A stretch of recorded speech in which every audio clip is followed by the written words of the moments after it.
General माहिती तर देईन, पण ज्या एरियामध्ये कोणालाही कुठल्याही पार्टिसिपंटना माहिती हवी असेल किंवा काही स्पेसिफिक गोष्टी विचारायच्या असतील, तर आय रिक्वेस्ट की त्यांनी पुढे यावं आणि मला विचाराव्या, so that this session remains interactive.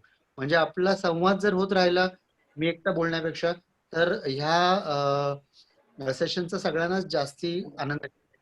Okay, तर एक कसं 2 मिनिटं समीर अभिजित इंट्रोडक्शन देईल. आपण हे सेशन युट्यूब वरती पण लाईव्ह करतो. हो हो मे बी विनय वगैरे तिकडे जॉईन होतील, सांगितलेलं विनयाला जॉईन व्हायला, हो तर हो कधी तिकडे पण येईल ती. तर हो हो जर होतील सगळे जॉईन, एक 2 मिनिटं युट्यूब लाईव्ह करू द्या, अभिजितची इंट्रोडक्शन होऊ द्या, मग चालू करू. ओके, येस येस चालेल. थँक्यू. करू मी युट्यूब लाईव्ह भाई. हा हा.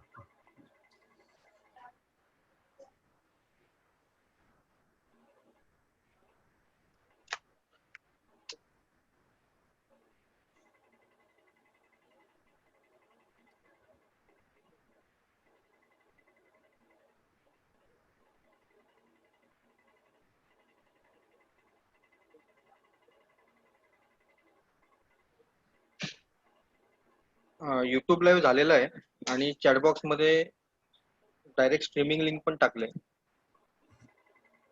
अच्छा फर्स्ट आहे ती चॅनलची लिंक आहे, दुसरी आहे ती आता डायरेक्ट स्ट्रीमिंग लिंक आहे. अभिजित भाई चालेल, चालू करू का? येस हा, येस. चालेल. सर्वांना प्रथम जय श्री कृष्ण. जय आज श्री- आपल्यासोबत पुणे येथे प्रॅक्टिस करणारे कॅन्सर स्पेशालिस्ट डॉक्टर समीर बदामी आहेत. त्यांचा परिचय करून द्यायचा झाला तर खरं सांगायचं तर समीर बदामी हा गोरेगावचे डॉक्टर भीमसेन बदामी यांचा धाकटा मुलगा. 12वी पर्यंत त्याचं पूर्ण शिक्षण नामजोशी येथे झालं.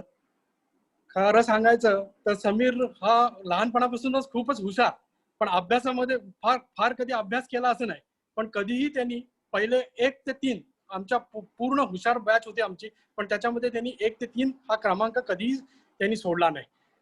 आणि 12वी झाल्यानंतर त्यांनी नवी मुंबई येथे तेरणा कॉलेजमधून MBBSचं शिक्षण पूर्ण केलं.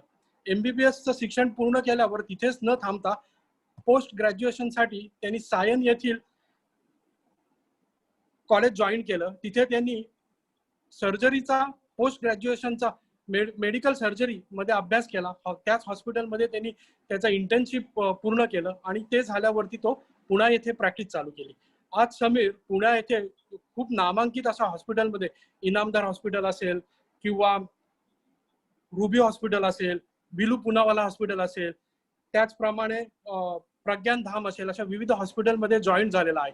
समीरच्या बाबतीत सगळ्यात महत्वाची आणि अभिमानास्पद अशी गोष्ट जर सांगायची झाली तर समीर याने एका दिवसामध्ये 67 हार्नियाचे ऑपरेशन सक्सेसफुली पूर्ण केले आणि त्यासाठी त्याचं नाव लिम्का बुक ऑफ रेकॉर्ड मध्ये झालेलं आहे, नोंद झालेलं आहे.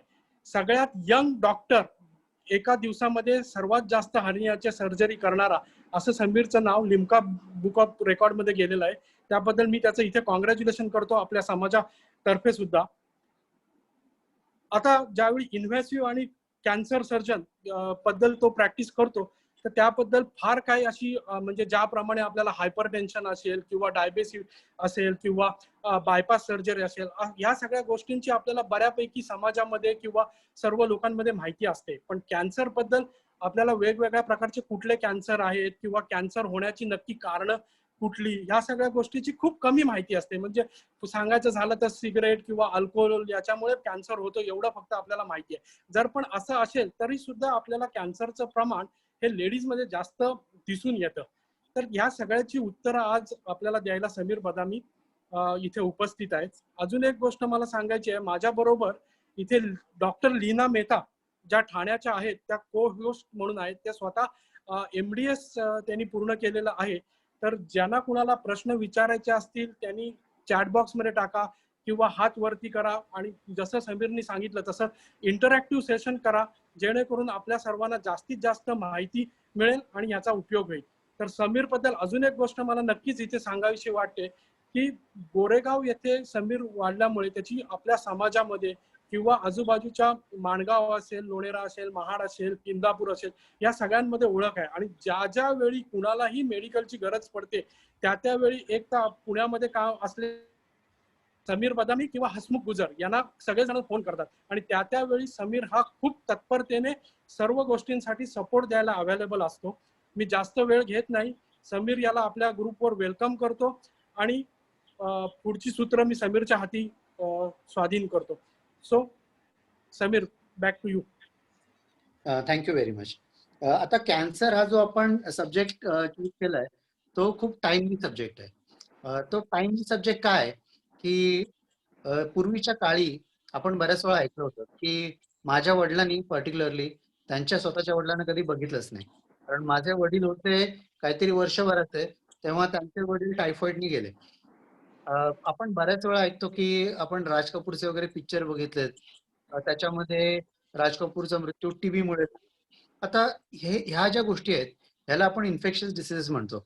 आता प्रेझेंटली तो कोरोनाचा काळ आहे, तो इन्फेक्शियस डिसीजेसचा आहे. पण असं पॅन्डेमिक वारंवार नसतं, क्वचित असतं. कारण बऱ्याच प्रमाणात जे इन्फेक्शियस डिसीजेस आहेत ते लसीकरण, आरोग्याच्या जास्ती सुविधा किंवा आपल्या इथे स्वच्छता या सगळ्या गोष्टींमुळे इन्फेक्शियस डिसीजेस कमी झालेत. आता इन्फेक्शियस डिसीजेस कमी झाल्यानंतर सेकंड किलर कुठला आला तर आपल्या इथे डायबिटीस, हायपरटेन्शन, कार्डियाक डिसीजेस ह्या ज्या गोष्टी आल्या त्याच्यामुळे लोकांचे बऱ्याच वेळा मृत्यू व्हायला लागले. पण त्याच्यामध्ये लोकांचं आरोग्यमान जसं सुधारलं, थोडा अवेअरनेस वाढला, थोडा फिटनेस इम्प्रूव्ह झाला, लोकांना समजायला लागलं, टेक्नॉलॉजी इम्प्रूव्ह झाली, अँजिओप्लास्टी, अँजिओग्राफी, बायपास सर्जरी ह्या गोष्टी जशा सेफ झाल्या तसे हृदयविकारामुळे मृत्यू होण्याचं प्रमाण कमी झालं. आता मग राहिला कोण? कॅन्सर. कॅन्सर कारण शक्य तितक्या लेट एज मध्ये होणारा आजार आहे. त्यामुळे कॅन्सर हा जो मागचा किलर होता, हा कॅन्सर जो माणसांना सगळ्यात शेवटी ग्रासायचा, तो कॅन्सर आता थोडासा पुढे पुढे यायला लागलेला आहे. आणि त्याच्यामुळे आता इन नियर फ्युचर किंवा पुढच्या 2-3 डिकेड्स मध्ये cancer is probably going to be the highest killer. म्हणजे ज्याच्यामुळे सगळ्यात जास्ती लोक मृत्युमुखी पडतात ती गोष्ट कॅन्सर असू शकते. त्यामुळे कॅन्सरचं आपल्या सगळ्यांना योग्य ज्ञान घेणं, त्याच्याबद्दल आपल्याला अंडरस्टँड करून घेणं ही गोष्ट जरा आवश्यक आहे. आता कॅन्सर हा काय, म्हणजे आपण अरे ह्याला कॅन्सर झाला, त्याला कॅन्सर झाला असं नेहमी ऐकत असतो. पण कॅन्सर हा काय की ह्या गोष्टीचं आपल्याला बऱ्याच वेळा ज्ञान नसतं, आपल्याला एक्झॅक्टली काही माहिती नसतं. तर कॅन्सर म्हणजे सोपी गोष्ट म्हणजे की आपल्या कुठल्याही शरीरातल्या पेशींची ग्रोथ होणं किंवा वाढ होणं आणि ती ॲबनॉर्मल तरीकेने किंवा म्हणजे आपल्या शरीराला हानिकारक होईल अशा पद्धतीने होणं आणि अनकंट्रोल प्रमाणात, म्हणजे त्याच्यावर काहीही रोख नाही अशा प्रमाणात कुठल्याही शरीराच्या पेशींची अचानक अतिशय वाढ होणं, त्या गोष्टीला आपण कॅन्सर म्हणतो. तर कॅन्सर असतात ते आता कॉमनली जे अफेक्टेड कॅन्सर आहेत आपल्या भारतामध्ये ते महिलांना आणि पुरुषांना वेगवेगळ्या प्रकारचे कॅन्सर्स अफेक्ट करतात. काही काही जे कॅन्सर्स असतात जे खूप उशिरा होतात, म्हणजे अगदी फार उशिरा वयात झालेला ब्रेस्ट कॅन्सर किंवा फार उशिरा वयात झालेला प्रोस्टेटचा कॅन्सर, म्हणजे वयाच्या 75व्या किंवा 80च्या वर्षाच्या पुढच्या महिलांना किंवा त्याच्या पुढच्या एज असलेल्या पुरुषांना जेव्हा हे कॅन्सर होतात प्रोस्टेट किंवा ब्रेस्ट, तेव्हा हे विशेष अग्रेसिव्ह नसतात.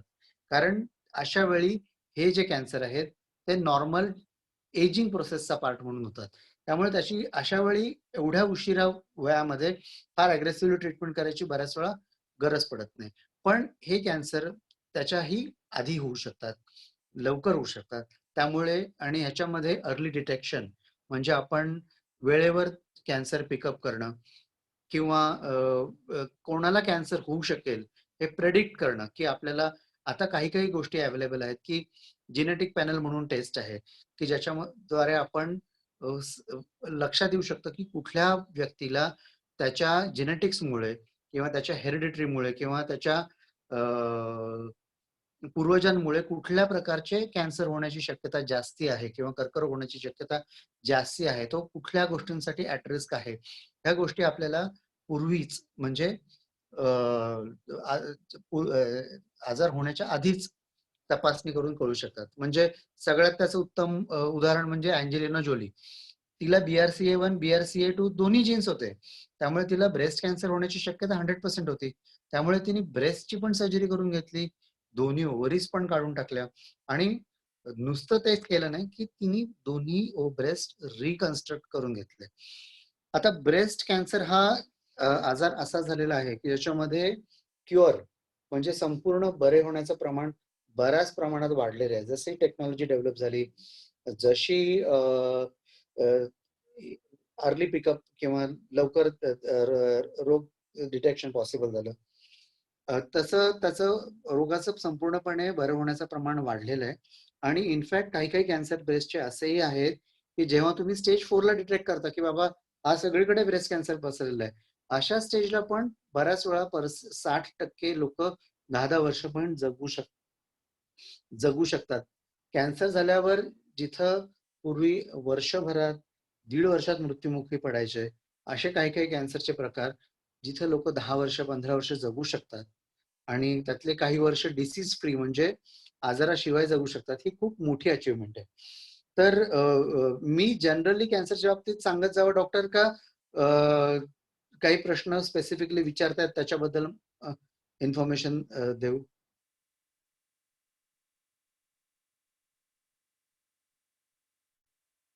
लीना मॅडम? नाही, प्रश्न आपण नंतर घेऊ. साधारणतः कॉजेस, ओके. प्रिव्हेन्शन हे जरा तुम्ही माहिती द्या, मग आपण क्वेश्चन घेऊ. चॅट बॉक्स मध्ये प्रश्न लीना वाचून बरं, मी आता जे बेसिकली एन्युमरेट करतो म्हणजे मी फक्त कॅन्सरची नावं सांगतो क्रोनॉलॉजिकल ऑर्डर मध्ये आणि मग मी प्रत्येक कॅन्सरसाठी प्रिव्हेन्शन कसं करायचं किंवा त्याच्यासाठी अर्ली डिटेक्शन कसं करायचं ह्या गोष्टींकडे बघत जातो. तर आता मी ब्रेस्ट कॅन्सर ही गोष्ट घेतोय कारण ब्रेस्ट कॅन्सर याच्याबद्दल कन्सर्न मी बऱ्याच आपल्या लोकांकडून ऐकला आणि ब्रेस्ट कॅन्सर हा one of the commonest cancers आहे. तर ब्रेस्ट कॅन्सर हा पहिल्यांदा आपल्याला जाणून घेऊया ह्या कशामुळे होतो. तर ब्रेस्ट कॅन्सर बऱ्याच वेळा अशामुळे होतो की आपण ब्रेस्टला त्याचं जे नॅचरल काम आहे ते करणं अलाउ करत नाही. म्हणजे ब्रेस्टचं नॅचरल काम काय आहे? मिल्क सिक्रेशन म्हणजे लहान मुलाला फीडिंग करणं हे ब्रेस्टचं काम आहे. म्हणजे जर आपल्या अगदी शास्त्रशुद्धपणे जर बघितलं तर वयाच्या 30 वर्षापर्यंत कमीत कमी 5 वर्षाचं ब्रेस्ट फीडिंग व्हायला पाहिजे. ही गोष्ट त्याच्यामुळे ब्रेस्ट कॅन्सरला खूप चांगलं प्रिव्हेन्शन मिळतं. म्हणजे जर वयाच्या 30 वर्षापर्यंत 5 वर्षाचं ब्रेस्ट फीडिंग झालं असेल तर ब्रेस्ट कॅन्सर होण्याची शक्यता कमी होते. पण आजच्या मॉडर्न लाईफस्टाईलमध्ये किंवा आजच्या आपल्या जीवनशैलीमध्ये 30 वर्षापर्यंत बऱ्याच लोकांना 5 वर्ष ब्रेस्ट फीडिंग करणं पॉसिबल होत नाही. त्यामुळे ब्रेस्टनं आपण त्यांचं काम वेळेवर दिलं नाही, त्यामुळे तो एक रिस्क फॅक्टर असतो. ओबेसिटी, समजा एक्सेसिव्ह वेट गेन असेल कोणाचं तर ब्रेस्ट कॅन्सर होण्याची शक्यता जास्त असते. ब्रेस्ट कॅन्सर या कॅन्सरमध्ये हेरिडिटरी म्हणजे आपले जेनेटिक किंवा आपल्या आईला, मावशीला किंवा आजींना ह्यांना जर ब्रेस्ट कॅन्सर अर्ली एज मध्ये झाला असेल तर हा एक खूप इम्पॉर्टंट ब्रेस्ट आणि ओव्हरी कॅन्सरचा हा खूप खूप इम्पॉर्टंट फॅक्टर आहे. आणि हा जो फॅक्टर आहे तो आपण डिटेक्ट करू शकतो. जर आपल्या नातेवाईकांमध्ये कोणाला अर्ली एज मध्ये कॅन्सर झाला असेल तर जेनेटिक टेस्टिंगद्वारे आपल्याला ब्रेस्ट कॅन्सरची रिस्क काय आहे हे आपल्याला कॅन्सर होण्याच्या पूर्वी कळू शकते. त्याच्यासाठी मग काळजी काय घ्यावी, त्याच्यासाठी आजार होण्याच्या आधी ऑपरेशनची आवश्यकता आहे का, या गोष्टी आपल्याला या तपासांद्वारे कळू शकतात. तसेच आता जे फॅक्टर्स आहेत की समजा एक्सेसिव्ह स्मोकर कोणी असेल किंवा ओसी पिल्स म्हणजे ओरल कॉन्ट्रासेप्टिव्ह पिल्स म्हणजे गर्भनिरोधक गोळ्या जर कोणी घेत असेल तर त्याच्यामध्ये पण काही वर्ष घेतल्यानंतर गोळ्या 1-1 वर्षांनी काही महिन्याची गॅप देणे आवश्यक असतं.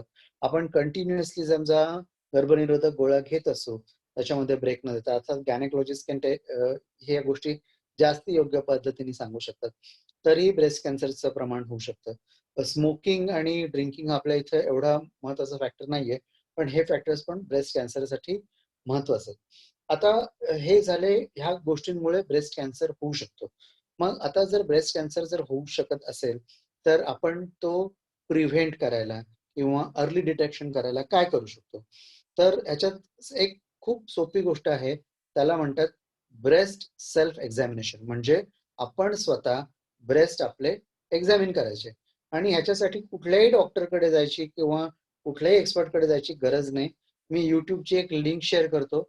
युट्यूबची ही लिंक कुठलीही महिला बघून आपल्या घरी ब्रेस्ट सेल्फ एक्झामिनेशन करू शकते. त्याच्यामध्ये आपण पहिल्यांदा इन्स्पेक्ट करतो की बाबा कुठे इरेग्युलर दिसतंय का, किंवा निपल्स मधनं काही डिस्चार्ज येतोय का. जर समजा काही डिस्चार्ज किंवा त्याच्यातनं ॲबनॉर्मल काही, म्हणजे मिल्क फिडिंग, जेव्हा दूध बाळाला पाजत नसेल अशा वेळी अचानक काही त्याच्यातनं स्त्राव यायला लागला किंवा पाणी यायला लागलं, तर ह्या गोष्टी ॲबनॉर्मल असतात. किंवा कुठे अचानक शेप वेगळा होणं, किंवा एक वर एक खाली होणं, किंवा एका ठिकाणी छाती अतिशय ओढली जाणं, ह्या बऱ्याच गोष्टी आहेत त्या आपल्याला नुसतं पाहून कळतं. नंतर आपण फार सिस्टमॅटिक पद्धतीने एक्झामिन करतो किंवा स्वतःला तपासतो.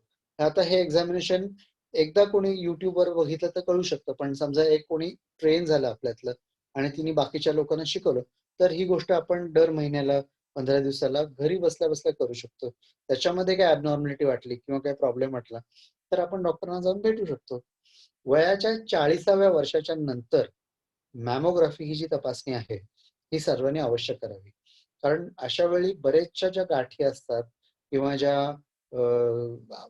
ॲबनॉर्मॅलिटी असतात, ज्या आपल्या किंवा डॉक्टरांच्या हाताला लागत नाहीत, अशा बऱ्याच लहान लहान गोष्टी असतात.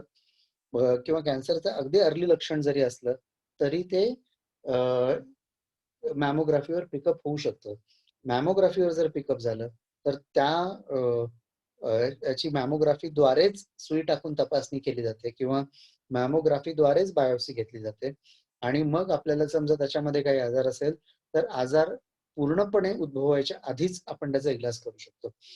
आता ब्रेस्ट कॅन्सर जेव्हा बघतो, जेव्हा अर्ली म्हणजे ऑपरेबल ब्रेस्ट कॅन्सर, म्हणजे ज्या ब्रेस्ट कॅन्सरचं ऑपरेशन करून आपण इलाज करू शकतो, असा जेव्हा कॅन्सर असतो तेव्हा त्याच्यामध्ये 2 प्रकारच्या शस्त्रक्रिया असतात. एक असतोय की ज्याच्यामध्ये रॅडिकल शस्त्रक्रिया, म्हणजे आपण त्याच्यामध्ये संपूर्ण ब्रेस्ट काढतो, आणि दुसऱ्या प्रकारची जी शस्त्रक्रिया असते त्याला आपण ब्रेस्ट कन्झर्वेटिव्ह सर्जरी म्हणतो, किंवा ज्याच्यामध्ये आपल्याला ब्रेस्ट वाचवता येतो किंवा आपले स्तन वाचवता येतात आणि तरीही आपल्याला व्यवस्थित 100% कॅन्सर काढून टाकता येणं शक्य असतं. ह्याच्यामुळे शरीराला आपल्याला कुठेही अधूपणा झालाय किंवा बऱ्याच वेळा प्रेझेंटेशन, आता आपण कशा दिसतो, आपण प्रेझेंटेबल कशा आहे, ही गोष्ट सगळ्या महिलांना खूप इम्पॉर्टंट आहे. त्याच्यामध्ये आपल्याला समजा एक ब्रेस्ट नाहीये आणि मग आपल्याबद्दल लोक काय विचार करतील, किंवा त्याच्यामुळे आपण इतके प्रेझेंटेबल वाटत नाही, इतके व्यवस्थित दिसत नाही, असं जर वाटत असलं तर ह्या गोष्टीचा महिलांच्या कॉन्फिडन्सवर पण फरक पडतो. आता लास्ट इयर मध्ये मी 70 वर्ष ज्या महिला होत्या त्यांना ब्रेस्ट कॅन्सर होता, त्यांना मी दोन्ही ऑप्शन दिला की तुम्हाला ब्रेस्ट काढायचा आहे का आपल्याला ब्रेस्ट कन्झर्व करायचं आहे. त्यांनी सांगितलं नाही डॉक्टर, मला ब्रेस्ट काढायचा नाहीये, ब्रेस्ट कन्झर्वेटिव्ह सर्जरी करा आणि त्याच्यामध्ये मग तुम्ही लोकल रिकन्स्ट्रक्शन करा किंवा काय करा, पण मला ब्रेस्ट काढून पूर्ण अधूपणा देऊ नका. कारण मी अजूनही काम करते, मी अजूनही माझ्या इस्टेट एजंटचं काम करायचे, शी वॉज व्हेरी एफिशियंट. त्यांच्या इस्टेट एजंटच्या कामामध्ये त्या खूप चांगल्या होत्या, कारण की मी अशा ठिकाणी काम करते की मला माझ्या याच्यामध्ये अधूपणा दिसलेला नकोय, त्यामुळे तुम्ही रिकन्स्ट्रक्शन करा. त्यामुळे वयाच्या 70व्या वर्षी देखील आम्ही ब्रेस्टचा पार्ट काढल्याच्या नंतर राहिलेल्या पार्टसाठी रिकन्स्ट्रक्शन केलं, त्याच्यामुळे त्यांना कुठेही कमतरता वाटू नये किंवा कमतरता दिसू नये.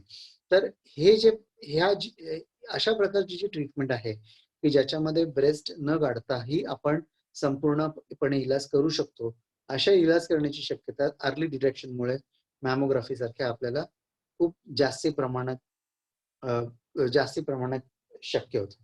त्यामुळे अर्ली डिटेक्शनसाठी वयाच्या 40व्या वर्षानंतर दर वर्षातनं एकदा किंवा हाय रिस्क ग्रुपमध्ये वर्षातनं एकदा, बाकीच्या नॉट सो हाय रिस्क ग्रुपमध्ये 2 वर्षातनं एकदा मॅमोग्राफी करणं खूप इम्पॉर्टंट आहे.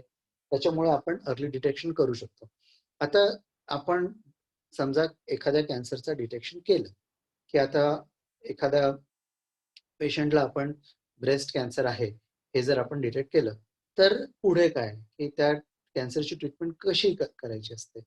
तर कुठल्या कॅन्सरची ट्रीटमेंट कशी करायची हे आपण कुठल्या स्टेजमध्ये पेशंट येतो, की आता जो ब्रेस्ट असतो त्याला ओबडधोबड प्रमाणे आपण 4 भागात डिवाइड करतो, की एक वरचा भाग, खालचा भाग आणि मग वरच्या ह्याच्यात बाहेरचा भाग, आतला भाग, खालच्या ब्रेस्टच्या पार्टमध्ये बाहेरचा भाग आणि आतला भाग. म्हणजे एक ब्रेस्टला अशा जर 2 रेषा मारल्या आपण, की त्याचे जे 4 भाग होतात, तर त्याला आपण 4 भागात डिवाइड करतो. तर त्याच्याप्रमाणे कुठल्या भागात ब्रेस्ट आहे, ब्रेस्टची साईज किती आहे, त्याप्रमाणे आपण ब्रेस्ट कन्झर्वेटिव्ह सर्जरी, ब्रेस्ट वाचवायची सर्जरी करायची किंवा ब्रेस्ट संपूर्ण काढायची सर्जरी करायची, हे डिसाईड करतो. आणि त्याच्यानंतर ब्रेस्टचा कॅन्सर कुठल्या टाईपचा आहे, तो हॉर्मोन सेन्सिटिव्ह आहे का, हॉर्मोनला तो रिॲक्ट करतो का किंवा हॉर्मोनला तो रिॲक्ट करत नाही, ह्याच्यावर आपण साईज ठरवून किमोथेरपी किंवा त्याच्यानंतर हॉर्मोन थेरपी हे ठरवतो.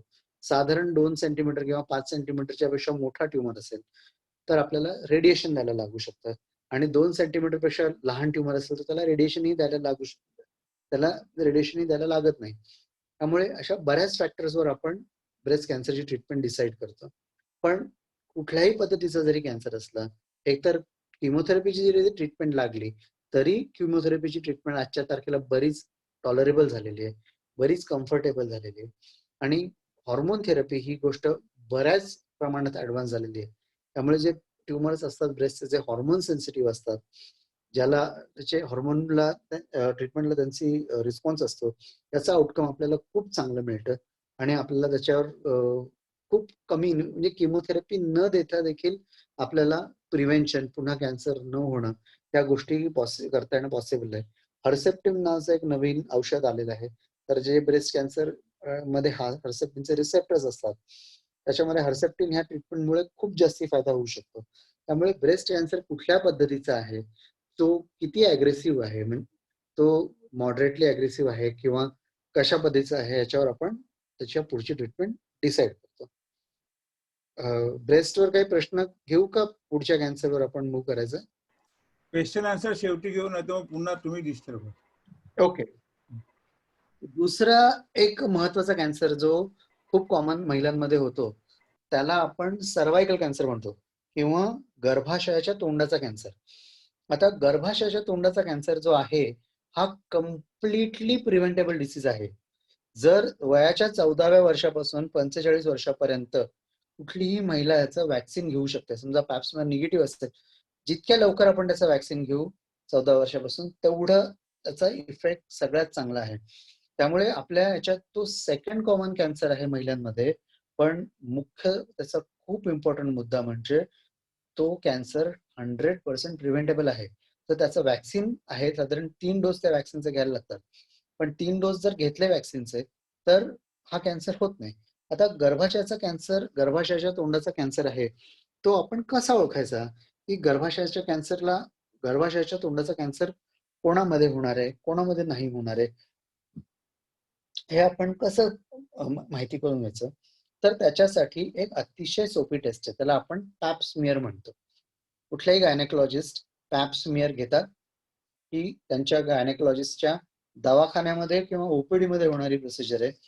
प्रोसिजरला अगदीच 5 मिनिटं लागतात. पॅप स्मिअर घेतात, त्याच्यामध्ये जर आपल्याला सायटोलॉजीवर दिसलं की ह्याच्यामध्ये कॅन्सर होण्याची शक्यता असलेले सेल्स आहेत, तर त्याच्या पुढची गोष्ट म्हणजे आपण त्याची बायोप्सी किंवा कोन बायोप्सी अशा तपासण्या करतो. 1 मिनिट जस्ट आले.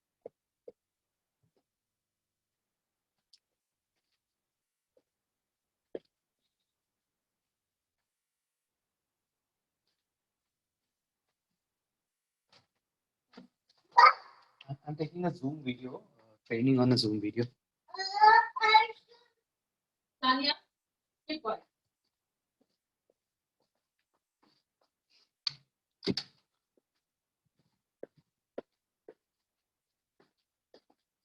तर आपण पॅप स्मिअर नावाची अतिशय सोपी तपासणी असते, ती करू शकतो.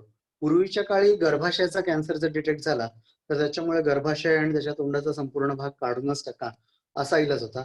आजकाल एंडोसर्वायकल एक्सिजन किंवा त्याच्यामध्ये कन्झर्वेटिव्ह ट्रीटमेंट पण आहे. त्याच्यानंतर अर्ली स्टेजमध्ये जर समजा स्टेज 1, स्टेज 2B पर्यंत हा जर कॅन्सर आला तर संपूर्ण गर्भाशय पिशवी सकट आणि तिथल्या लिम्फ नोड सकट काढून टाकणे आणि त्याच्यावर रेडिएशन असा इलाज करण्यात येतो. पण हा अतिशय इम्पॉर्टंट मुद्दा आहे की हा प्रिव्हेंटेबल कॅन्सर आहे आणि त्याच्यामुळे याचं वॅक्सिनेशन हे खूप इम्पॉर्टंट आहे. आणि वॅक्सिन याची जर नसेल तर आपल्या समाजातर्फे ऍट रिस्क पॉप्युलेशनला अवेलेबल करून दिली तर त्याच्यामुळे बऱ्याच लोकांचा फायदा होऊ शकतो. त्याच्यानंतर तिसरा जो कॅन्सर आहे जो अतिशय कॉमन प्रमाणात आपल्या इथं बघायला मिळतो तो म्हणजे तोंडाचा कॅन्सर. पर्टिक्युलरली गुटखा, तंबाखू यांचा खाणं, पान किंवा कथ्था, चुना. तर तोंडाचा जो कॅन्सर आहे की याच्यामध्ये बऱ्याच वेळा लोकांना सबम्युकस फायब्रोसिस किंवा तोंड ॲडिक्वेट न उघडणे असा प्रॉब्लेम होतो. तो तोंडाच्या आतमध्ये व्हाईट चट्टे येणे, कुठंतरी अचानक गम्सचं ब्लिडिंग सुरू होणे किंवा आता ऍक्च्युली तोंडाच्या कॅन्सरचं ऍडव्हर्टाइजमेंट एवढी झालेली आहे टीव्ही मध्ये किंवा रिक्षामध्ये किंवा याच्यामध्ये. पण तोंडाचा कॅन्सर बऱ्याच वेळेला आमच्याकडे अशा स्टेजला पोहोचतो कारण जेव्हा आपण त्याचा पूर्ण इलाज करू शकतो.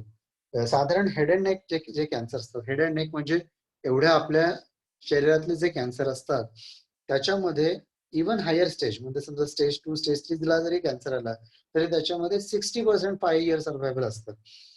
आता म्हणजे जस्ट एक्झाम्पल म्हणून सांगतो, जेव्हा लिव्हरचा कॅन्सर डिटेक्ट होतो तर त्याच्यामध्ये आपल्याला जास्तीत जास्त 1 इयर किंवा 1.5 इयर सर्व्हायवल मिळतं. पण हेड अँड नेकच्या कॅन्सरमध्ये आपल्याला 60% 5 इयर सर्व्हायवल ऍडव्हान्स स्टेजमध्ये मिळतं आणि अर्ली स्टेजमध्ये डिटेक्ट झाला तर हा कॅन्सर पूर्ण बरा येऊ शकतो. तर हे असं का? कारण हेड अँड नेकचा जो कॅन्सर आहे ह्या भागातला कॅन्सर आहे तो खूप लवकर सिम्पटमॅटिक होतो. त्याच्यामुळे लवकर आपल्याला त्रास होतो. समजा तोंडात कोणाला इथं गाठ यायला लागली किंवा आतमध्ये गाठ यायला लागली किंवा चट्टा यायला लागला किंवा काही दिसायला लागलं मोठं, तरी गोष्ट आपल्याला सहज दिसून येते. आता जी गोष्ट आपल्याला दिसून येते त्याचा आपण पटकन इलाज करू शकतो. पोटातले काही काही कॅन्सर बऱ्याच वेळा आपल्याला दिसूनच येत नाहीत. त्यामुळे ते वाढल्यावर बऱ्याच वेळा मेटास्टॅटिक झाल्यावर किंवा इतर ठिकाणी पसरल्यावरही त्यांचं रोग निधन होऊ शकतं.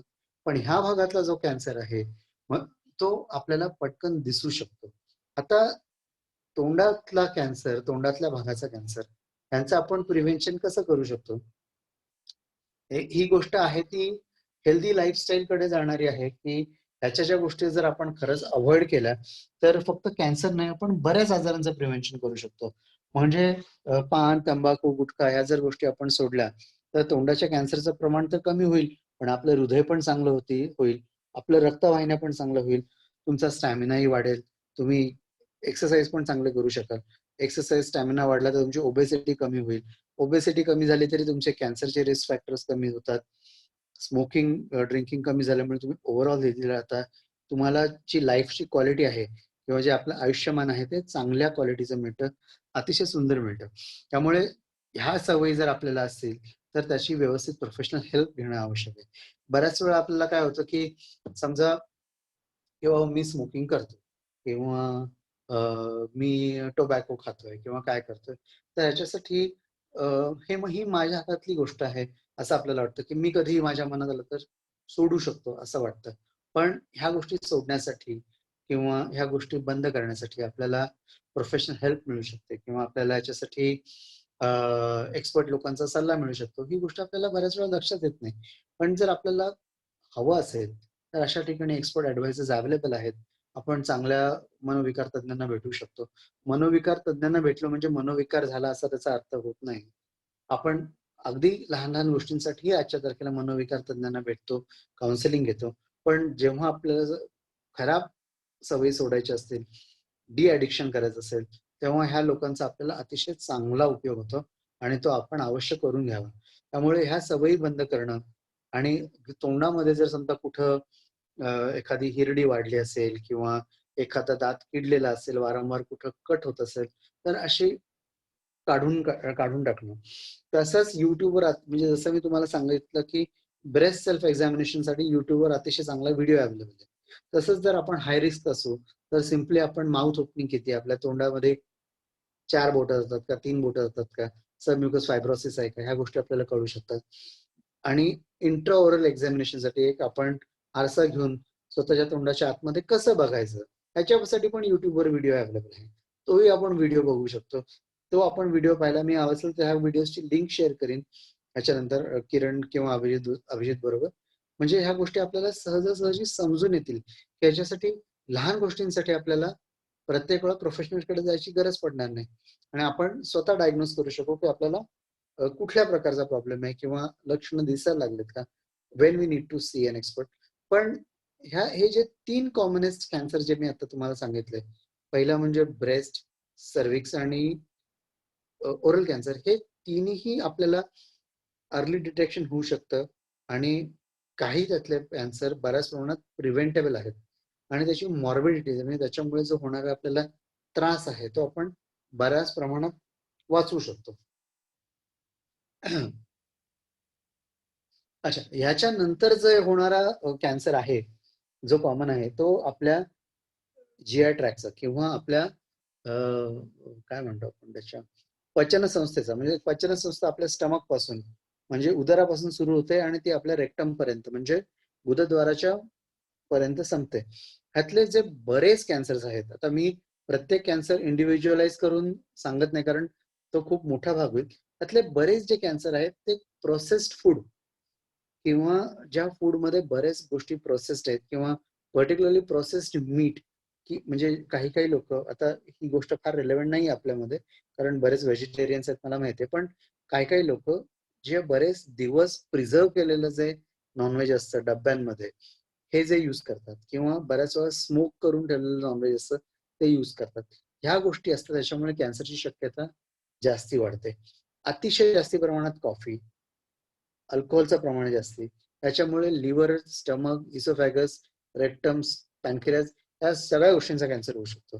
त्यामुळे स्मोकिंग आणि ड्रिंकिंग हे जर आपण रिस्क फॅक्टर आपल्या ह्याच्यातले कमी केले किंवा बंद केले तर आपल्याला ह्या सगळ्या गोष्टींच्या कॅन्सरवर बऱ्याच प्रमाणात प्रिव्हेन्शन मिळू शकतं. काही ज्या गोष्टी आता रिसेंटली कॅन्सरच्या काही ट्रेंडच चेंज झालेत. म्हणजे पूर्वी आम्हाला स्टमक किंवा उदराचा जो कॅन्सर होता तो त्याच्या शेवटी मिळायचा म्हणजे पायलोरसच्या भागात मिळायचा. तोच कॅन्सर आता कार्डियाक म्हणजे इथं अन्ननलिका आणि उदराच्या जिथे जंक्शन असतं जिथे ते भेटतात अशा ठिकाणी व्हायला लागलाय. तर हे का, कारण ओमेप्राझोल, पॅन्टोप्राझोल, रॅबिप्राझोल हे जे औषध आहे त्याचा अतिशय प्रमाणात आपण जास्ती प्रमाणात त्याचा वापर होतो. तो जास्ती प्रमाणात का वापर होतो, कारण आपण ऍसिडिटी जास्ती होते. ऍसिडिटी का जास्ती होते, कारण आपण खूप जास्ती स्पायसी अन्न खातो. स्पायसी अन्न असेल तर आता म्हणजे फॉर एक्झाम्पल तुम्हाला सांगतो की आपण फार गरम मसाल्याचे काही पदार्थ खात असू तर तो गरम मसाला आपण एक हातात 10 मिनिटं धरला तर आपण पहा ना, आपल्या हातालाही जळजळ होऊ शकते. मग आपण फक्त तोंडातनं खातोय, आतमध्ये पोटात तो जातोय आणि त्याच्यामुळे काही होणार नाही का?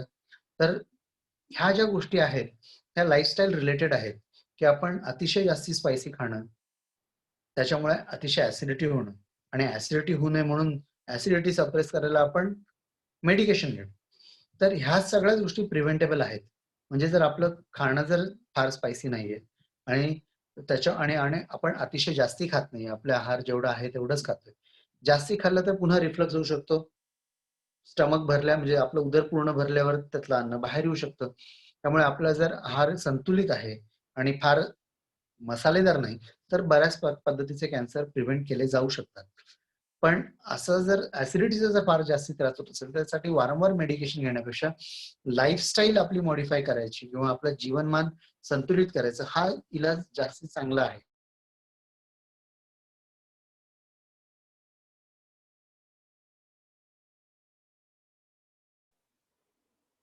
डॉक्टरांकडे नेटवर्कचा इश्यू झाला होता. खाल्ल्यामुळे होऊ शकतात. डॉक्टर, हा बोला ना. सॉरी, तुमच्याकडे नेटवर्कचा इश्यू होतोय मध्ये म्हणजे अच्छा. आत्ताच झाला, अगोदर नव्हता होत आणि इथे सिग्नल पण रेड दाखवतोय तुमच्या नेटवर्कचा. अच्छा, म्हणजे आता दिसतंय का नाही येते? दिसतंय मध्ये आवाज. हा ठीक आहे, असं ते चालू राहू दे. हो. अच्छा. मध्ये जातोय का? हा, एकदाच गेलो होतं. वीक आहे कंटिन्यू माझी. ठीक आहे, असं ते चालू राहू दे. अच्छा, पण म्हणजे can someone tell me which cancer I was describing? कुठल्या कॅन्सरच्या बद्दल? आता जस्ट 1 मिनिटापूर्वीच. ओके. ठीक आहे. तर आता याच्यामध्ये जो कोलॉनचा कॅन्सर आहे, तर कोलॉनच्या कॅन्सर मध्ये सुद्धा आपल्याला अनुवंशिकता हा खूप इम्पॉर्टंट फॅक्टर आहे. त्याच्यामध्ये एक वारंवार ज्यांच्या नातेवाईकांमध्ये मोठ्या आतड्याचा किंवा कोलॉनचा किंवा रेक्टमचा जर कॅन्सर होत असेल, तर त्या कंडिशनला फॅमिलियल अडिनोमॅटस पॉलिपोसिस असं म्हणतात, किंवा त्या कोलॉनच्या आतमध्ये किंवा मोठ्या आतड्याच्या आतमध्ये पॉलिप सारख्या छोट्या छोट्या गाठी वारंवार होत असतात. आणि अशा लोकांमध्ये कोलॉनचा कॅन्सर किंवा मोठ्या आतड्याचा कॅन्सर, आणि मोठं आतडं कुठे असतं, खालती गुदद्वाराच्या वरचा पार्ट रेक्टम तिथपर्यंत आपलं मोठं आतडं असतं, तर ह्या भागाचा कॅन्सर होण्याची शक्यता जास्ती असते.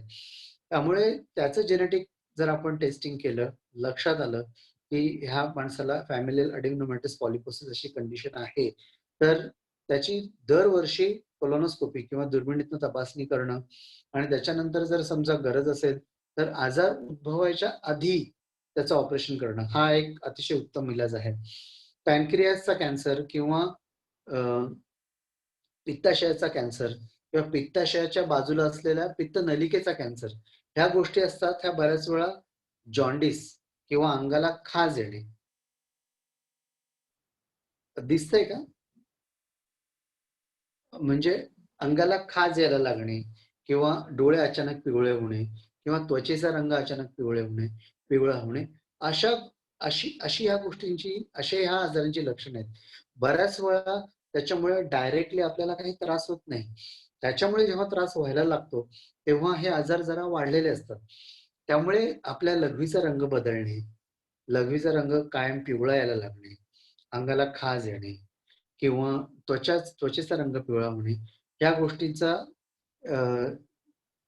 हे करणं, ह्या गोष्टींचाही काळजी घेणं आवश्यक असतं.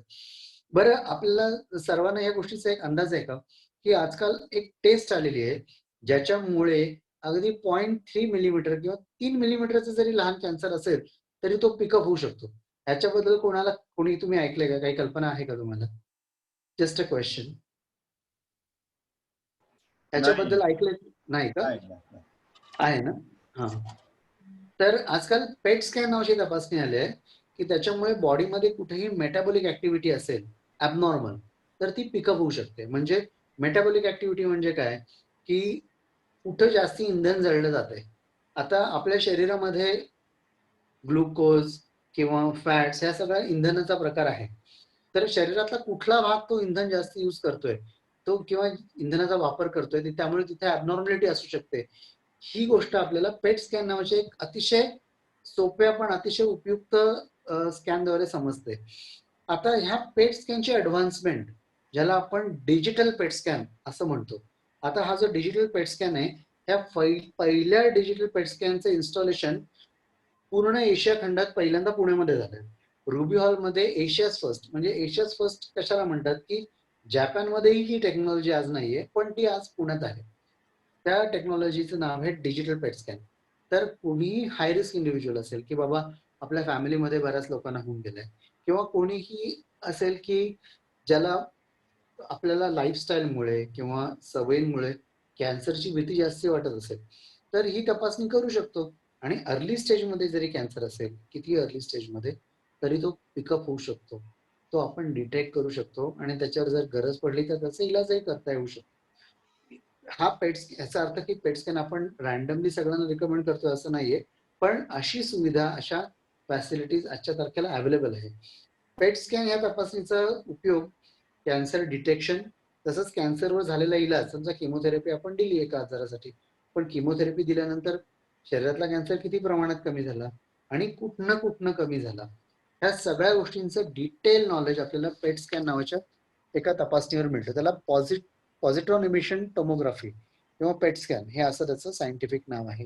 ही अतिशय उपयुक्त तपासणी आहे, both for early detection of cancer, म्हणजे कॅन्सरचा रोग निदान करण्यासाठी, आणि कॅन्सरचं रोग निदान झाल्यानंतर त्याच्या इलाजावर आपल्याला इलाजावर आपल्याला कसा रिझल्ट मिळतोय हे बघण्यासाठी, ह्या दोन्ही गोष्टींसाठी पेट स्कॅन ही अतिशय इम्पॉर्टंट तपासणी आहे.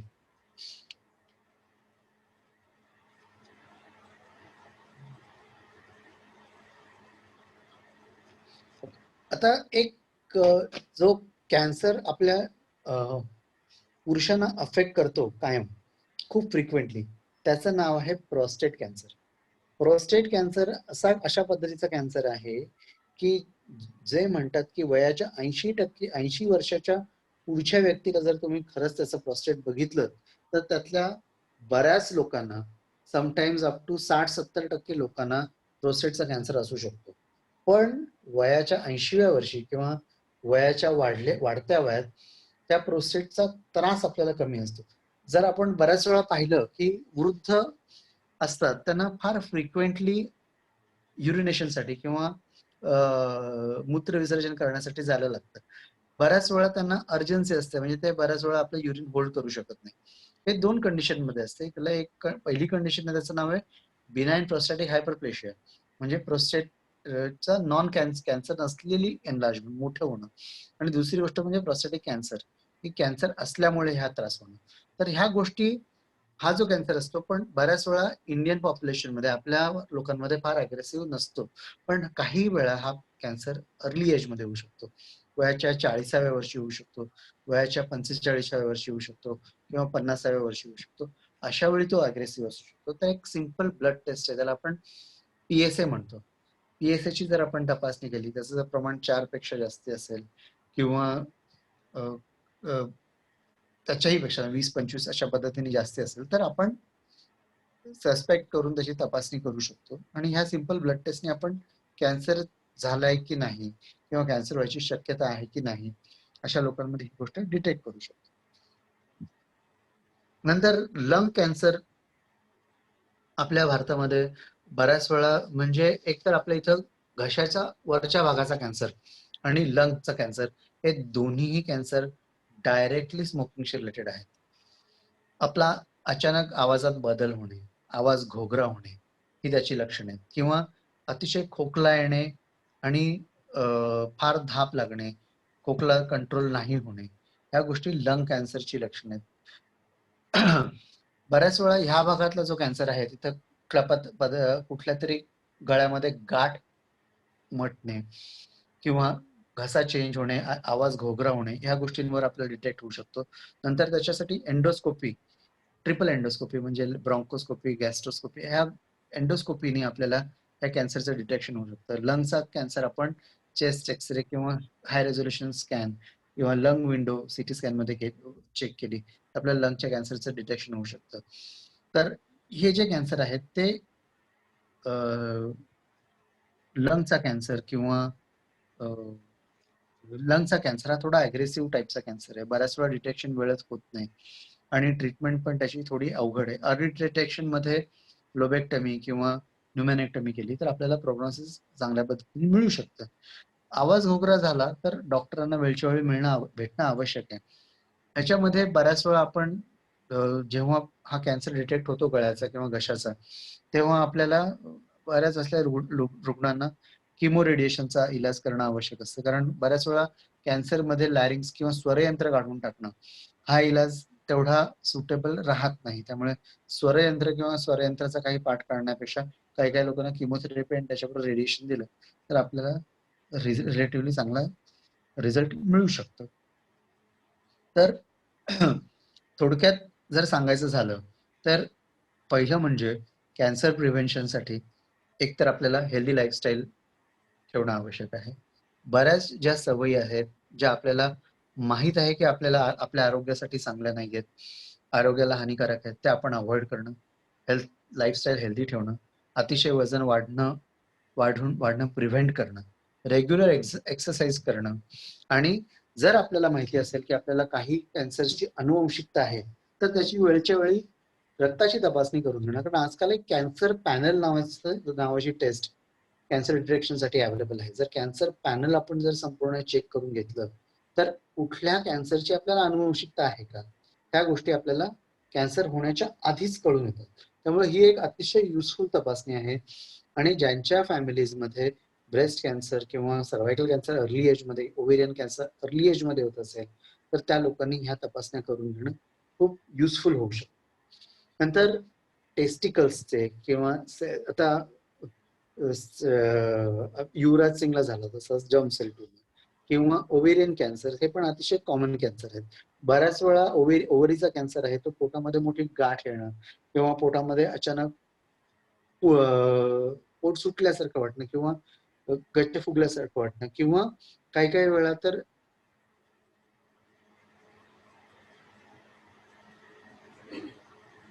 डायजेशन अवघड होणं किंवा काही काही वेळा आतड्यांची हालचाल थांबणं, त्याच्यामुळे इंटेस्टिनल ऑब्स्ट्रक्शन किंवा आतड्यांची गुंतागुंत, अशा पद्धतीने हा कॅन्सर पुढे होतो.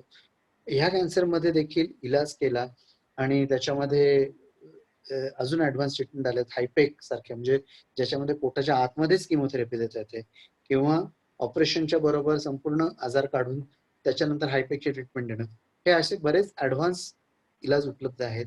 त्याच्यामुळे आपल्याला आउटकम चांगलं मिळतं. याच्यामुळे पूर्वी ज्या कॅन्सरमुळे लोक काही वर्षात जायचं होतं त्यांचं आयुष्यमान बऱ्याच वेळा ऍडव्हान्स स्टेजमध्ये देखील चांगलं मिळणं, अशा गोष्टी पॉसिबल आहेत.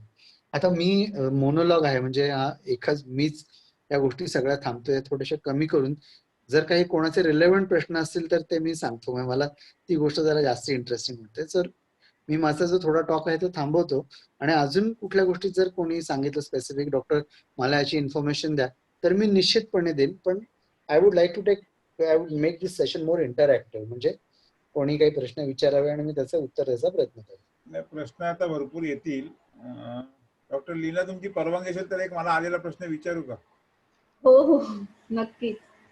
तर मला एक व्हॉट्सअपवर प्रश्न आला डॉक्टर, की अनमॅरिड मुलगी आहे आणि तिच्या ब्रेस्ट मध्ये हार्मोनल गाठी आहेत, तर त्याचा काय इफेक्ट असू शकतो, म्हणजे काय कॉज असू शकतं? आता काय आहे की आपल्या भारतामध्ये ओमेगा 3 फॅटी ऍसिड जे म्हणतात त्याची बऱ्याच वेळा आहारामध्ये कमी असते. त्यामुळे फायब्रो ऑडिनोसिस हा जो आजार आहे तो पर्टिक्युलरली ज्या तुम्ही एज ग्रुपमध्ये सांगताय अनमॅरिड वगैरे अशा लोकांच्या मध्ये जास्ती फ्रिक्वेंटली पाहायला मिळतं. पण तरी पण मॅमोग्राफी ही जर तपासणी केली तर आपल्याला अंदाज येऊ शकतो.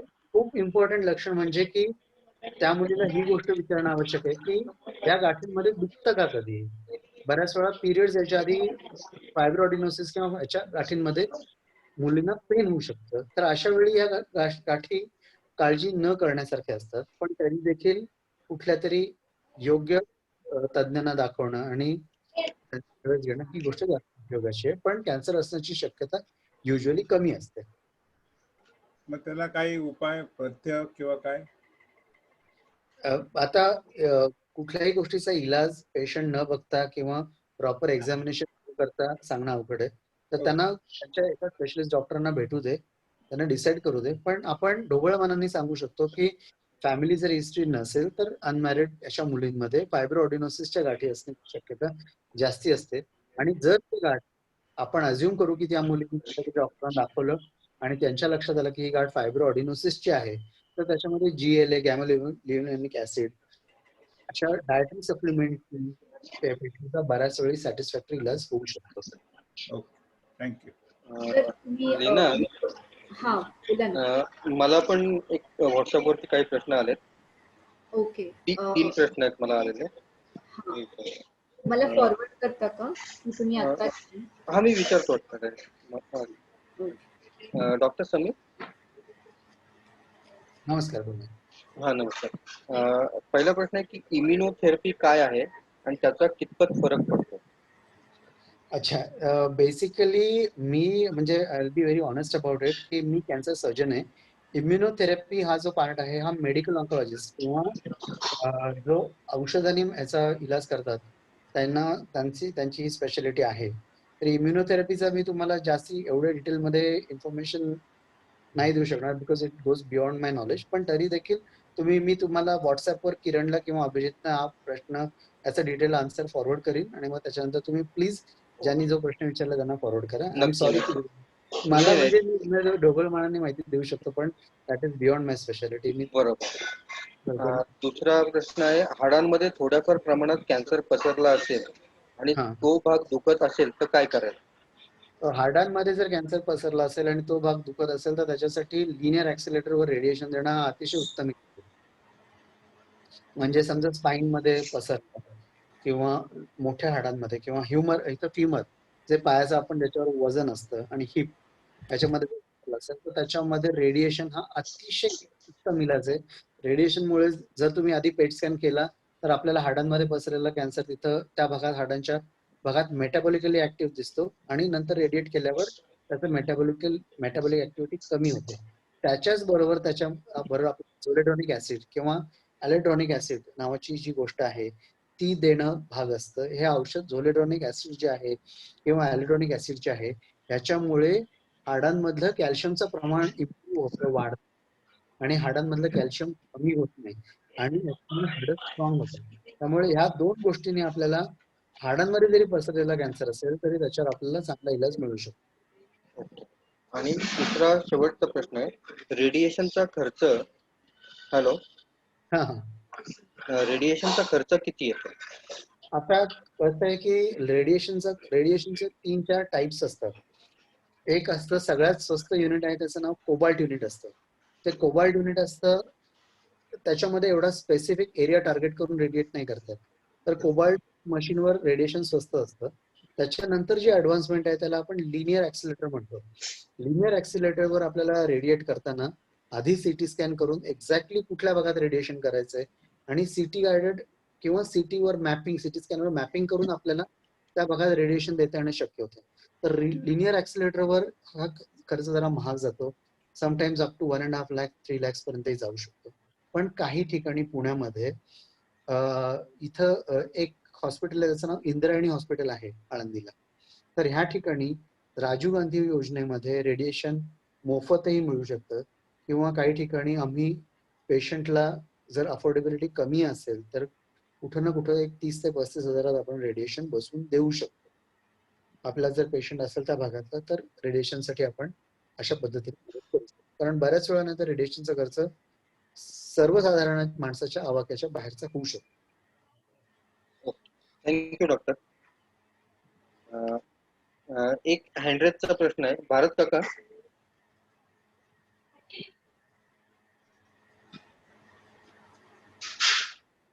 हॅलो, नमस्कार. हा नमस्कार. आवाज येतो का? हो येतोय.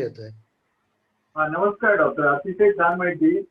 केमोथेरपी हा काय प्रकार आहे आणि तो अत्यंत वेदनादायी असतो, तर त्याला पर्यायी काय ट्रीटमेंट आहे का? कसं आहे सर, किमोथेरपीची जी औषधं असतात ती फास्ट मल्टिप्लाइंग सेल म्हणजे ज्या शरीरातल्या ज्या पेशी आहेत त्यांची ग्रोथ अतिशय फास्ट होत असते. म्हणजे युजली कॅन्सरच्या ज्या पेशी असतात त्यांची ग्रोथ फास्ट होते अशांवर. काही कॅन्सरमध्ये किमोथेरपीला ऑप्शन आहेत. जसं की मी तुम्हाला ब्रेस्ट कॅन्सरमध्ये सांगितलं की जर ट्युमर हॉर्मोन सेन्सिटिव्ह असेल तर आपल्याला त्याच्यामध्ये किमोथेरपीच्या शिवाय त्याचा इलाज होऊ शकतो. थायरॉइडच्या ग्लँडचा जर कॅन्सर असेल तर रेडिओ आयडिन इलाज होऊन गेला की तो कॅन्सर संपूर्णपणे बरा होऊ शकतो. पण अनफॉर्च्युनेटली बऱ्याच आजारांमध्ये काही पद्धतीच्या ब्रेस्ट कॅन्सरमध्ये शरीरातले जे आजार आहेत, पोटातले जे कॅन्सर आहे त्याच्यामध्ये किमोथेरपीला अजून आपल्याला पर्याय उपलब्ध नाही झालेला. पण युजली मी ढोबळमानाने किमोथेरपीची माहिती झाली.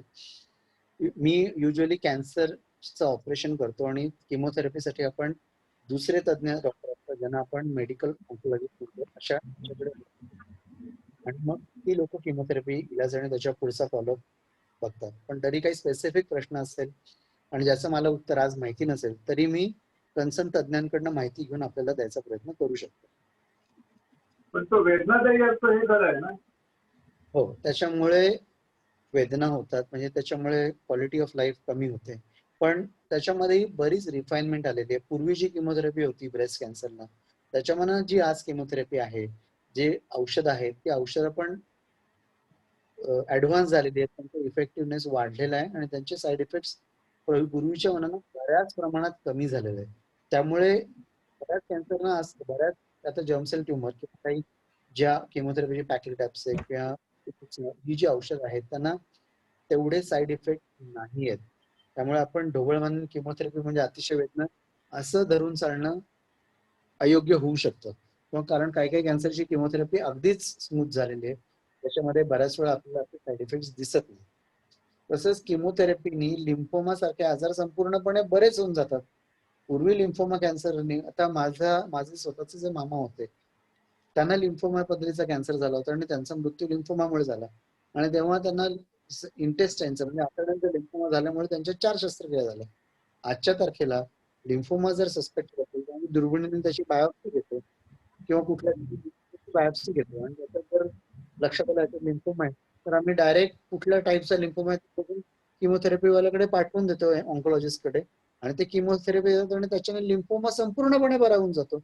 आता जो इलाज काही वर्षापूर्वी त्याच्यासाठी आपण वारंवार शस्त्रक्रिया करायचो, ज्यासाठी पेशंटला वारंवार इलाज करायला लागायचे, त्यांना 1 किंवा 2-4 सायकलच्या केमोथेरपीने जर आजार संपूर्णपणे बरा होऊन जात असेल तर केमोथेरपीची खूप फार मोठी अचीवमेंट आहे. इंडियामध्ये आता सगळं आहे, मग लोक फॉरेनला का जातात? काय विशेष फरक आहे त्याच्यामध्ये? कुठं? बरीच लोक कॅन्सर ट्रीटमेंटसाठी आउट ऑफ इंडिया जातात. अच्छा. इंडियात आहे ना आता सगळ्या फॅसिलिटी. तर बरीच लोक आउट ऑफ इंडियातनं पुण्यात पण येतात. आमच्याकडे गेल्या वर्षी पेशंट आले आमच्या इथं फ्रिक्वेंटली दुबई, इराक, इराण किंवा US मधनं पण पेशंट येतात. आता पेशंट इकडनं तिकडे जातात तसे तिकडनं इथे येतात. त्यामुळे कोणाला कुठल्या देशात इलाज करायचा आहे हा त्यांच्या डिसिजनचा प्रश्न आहे. काही जे ट्रीटमेंट आहेत ते बाहेरच्या देशात प्रगत आहेत, ऍडव्हान्स आहेत, पण भारतामध्ये पण प्रगत उपचार अवेलेबल आहेत आजच्या तारखेला. त्यामुळे प्रत्येक इलाजासाठी बाहेर का जातात हा प्रश्न आपण जे बाहेर जातात त्यांना इंडियात नाही म्हणून बाहेर जातात. सॉरी, इंडियात ती प्रोव्हिजन नाही म्हणून बाहेर जातात की का? हा मला असं वाटलं. सर मला या गोष्टीचं एवढं स्पेसिफिक आन्सर नाही देता यायचं, कारण मी तुम्हाला सांगतो की जसे इंडियातली लोक बाहेर जातात तशी बरीच बाहेरची लोक पण इंडियात येतात. जर फक्त इंडियातनं लोक बाहेरच जात असतील तर गोष्ट वेगळी होती, पण बरीच लोक बाहेरची लोक पण इंडियात एक्सपर्टीज साठी येतात किंवा काही काही बऱ्याच ठिकाणी इंडियातले सर्जन्स बाहेर जाऊन ऑपरेशन्स करतात. त्यामुळे की बाहेरच फक्त इलाज प्रगत आहे आणि इंडियात नाही असं म्हणणं कदाचित चुकीचं होईल. इनफॅक्ट इंडियामध्ये बऱ्याच वेळा कॅन्सरची ट्रीटमेंट जास्त अफोर्डेबल आहे, त्यामुळे बरेचसे बाहेरची लोक पण इंडियामध्ये इलाज करण्यासाठी येतात. Thank you doctor. हा छान उत्तर. लीना. येस. हा चॅट बॉक्सचे क्वेश्चन घे ना. असेच तिथपर्यंत युट्यूबवरचे बघून ठेव. हो. हा तर डॉक्टर समीर जे ऑन्कोसर्जन आहेत त्यांनी आपल्याला 4 ते 5 महत्वाच्या कॉमन कॅन्सर्स बद्दल माहिती दिली. ते सर्जन असून देखील त्यांनी प्रिव्हेन्शन आणि अर्ली डिटेक्शनचे वेगवेगळ्या गोष्टींबद्दल स्ट्रेस करून आपल्याला सांगितलं. तर पहिले मी जे जनरल क्वेश्चन्स आहेत, जे जनरल कॅन्सर बद्दल आहेत ते घेते. तर त्याच्यामध्ये काही लोकांना असे प्रश्न आहेत की हेअरला डाय केल्यामुळे कॅन्सर होतो का, प्लास्टिकच्या अति वापरामुळे कॅन्सर होतो का, किंवा अँटासिडची गोळी घेतल्याने कॅन्सर होतो का. तर मुळात मी हे सांगू इच्छिते की कॅन्सरची कारणं ही जे आपल्या हातातले फॅक्टर्स आहेत आणि जे फॅक्टर आपल्या हातातले नाहीये. आता उदाहरणार्थ हेरिडेटरी हा जो फॅक्टर सरांनी सांगितला तो आपल्या हातातला नाहीये, तर त्या बाबतीत आपण अर्ली चेकिंग हा ऑप्शन आपल्याकडे आहे. आणि ज्या गोष्टी आपल्या हातातल्या आहेत त्या म्हणजे बेसिकली लाईफस्टाईल आणि लाईफस्टाईलमध्ये फूड, एक्सरसाइज हे या गोष्टीला महत्व आहे. तर सर तुम्ही या गोष्टीला स्पेसिफिकली काही उत्तर देऊ इच्छिता का विथ रिस्पेक्ट टू आता बेसिकली एक्सपोजर टू केमिकल्स म्हणजे मी हेअर डाय, प्लास्टिक्स आणि हे सगळं I categorise them into chemicals. तर excessive exposure to chemicals is known factor for cancer. बऱ्याच वेळा ज्या केमिकल फॅक्टरीमध्ये काम करणारी लोक आहेत, वर्कर्स आहेत, त्यांना युरिनरी ब्लॅडरचे कॅन्सर होतात जे अदरवाईज बाकीच्या लोकांमध्ये आपल्याला पाहायला मिळत नाहीत. आणि बाहेरच्या देशांमध्ये युरिनरी ब्लॅडरचा किंवा मूत्राशयाचा झालेला कॅन्सर आहे हा ह्याच्यासाठी बाहेर इंडस्ट्रीला किंवा कंपनीला त्या एम्प्लॉईसाठी कम्पेन्सेशन द्यायला लागते. त्यामुळे कुठल्याही केमिकलचं एक्सेसिव्ह एक्सपोजर ह्याच्यामुळे कॅन्सर होऊ शकतो, त्याच्याबद्दल काही वाद नाही. अँटासिडच्या बाबतीत मी मगाशी मध्ये सांगितलं की एक्सेसिव्ह इटिंग त्याच्यामुळे आपल्याला ऍसिडिटी होऊ शकते. फार आपण जास्ती खाल्लं, आपल्या स्टमकच्या कॅपॅसिटीपेक्षा जास्ती खाल्लं तर रिफ्लक्स होऊ शकतो. आणि त्याच्यासाठी रिफ्लक्स अवॉइड करायला आपण वारंवार अँटासिडची गोळी घेणं. ह्याच्यापैकी पर्टिक्युलरली ओमेप्रॅझोल, पॅन्टोप्रॅझोल, रॅबिप्रॅझोल हे जे प्रोटॉन पंप इन्हिबिटर या पद्धतीच्या ज्या गोळ्या आहेत त्याच्यामुळे गॅस्ट्रिक कॅन्सरचं किंवा उदराच्या कॅन्सरचं लोकेशन पण बदललंय. ज्या ठिकाणी कॅन्सर व्हायचा त्या ठिकाणच्या पेक्षा वेगळ्या ठिकाणी व्हायला लागलाय आणि त्याचा इन्सिडन्स वाढलेला आहे. आणि कम्प्लिटली प्रिव्हेंटेबल आहे. जर आपण चांगली लाईफस्टाईल असेल, आपण योग्य आहार घेतला, फार स्पायसी जेवलो नाही आणि आपण ऍसिडिटीचा जर त्रास असेल तो लाईफस्टाईल वरनं मॅनेज केला, वारंवार ऍसिडिटीच्या गोळ्या न घेता, तर हा कॅन्सर बऱ्याच प्रमाणात प्रिव्हेंट होऊ शकतो. कारण हा जो कॅन्सर आहे हा गेल्या डिकेड मध्ये उद्भवलेला कॅन्सर आहे. जशी त्या मेडिसिन मध्ये अँटासिडच्या मेडिसिन मध्ये इफेक्टिव्हनेस जास्ती वाढला आणि त्याचा रिझल्ट खूप चांगला यायला लागला, तसं गेल्या डिकेड मध्ये ह्या कॅन्सरचं प्रमाण वाढलंय.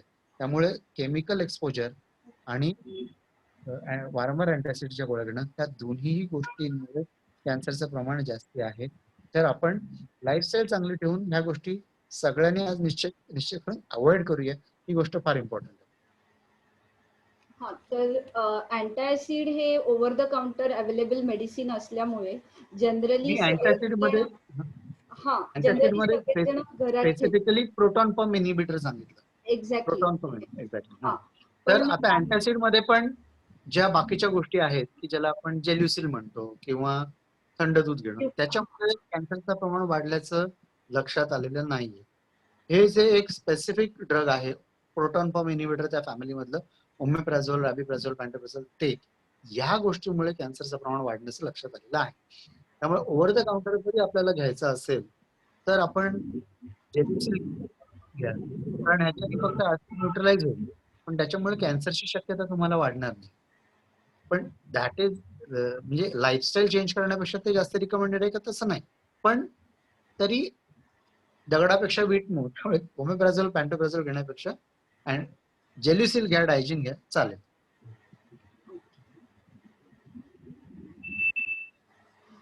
सर, काही प्रश्न जे आहेत ते तुम्ही रायगड विभागातल्या ट्रीट केलेल्या पेशंट्स बद्दल स्पेसिफिक आहेत. तर तुम्ही व्हिडिओ कन्सल्टेशन साठी अवेलेबल असता का? आणि जर असाल तर मग तुमचा नंबर आपण इथे शेअर करू शकतो का? कारण हो चालेल. विथ प्रायर अपॉइंटमेंट मी माझ्या पेशंट्सना व्हिडिओ कन्सल्टेशन द्यायला तयार आहे. माझा व्हॉट्सअप नंबर मी त्यांना शेअर करतो. व्हॉट्सअपवर व्हिडिओ कन्सल्टेशन देऊ शकतो.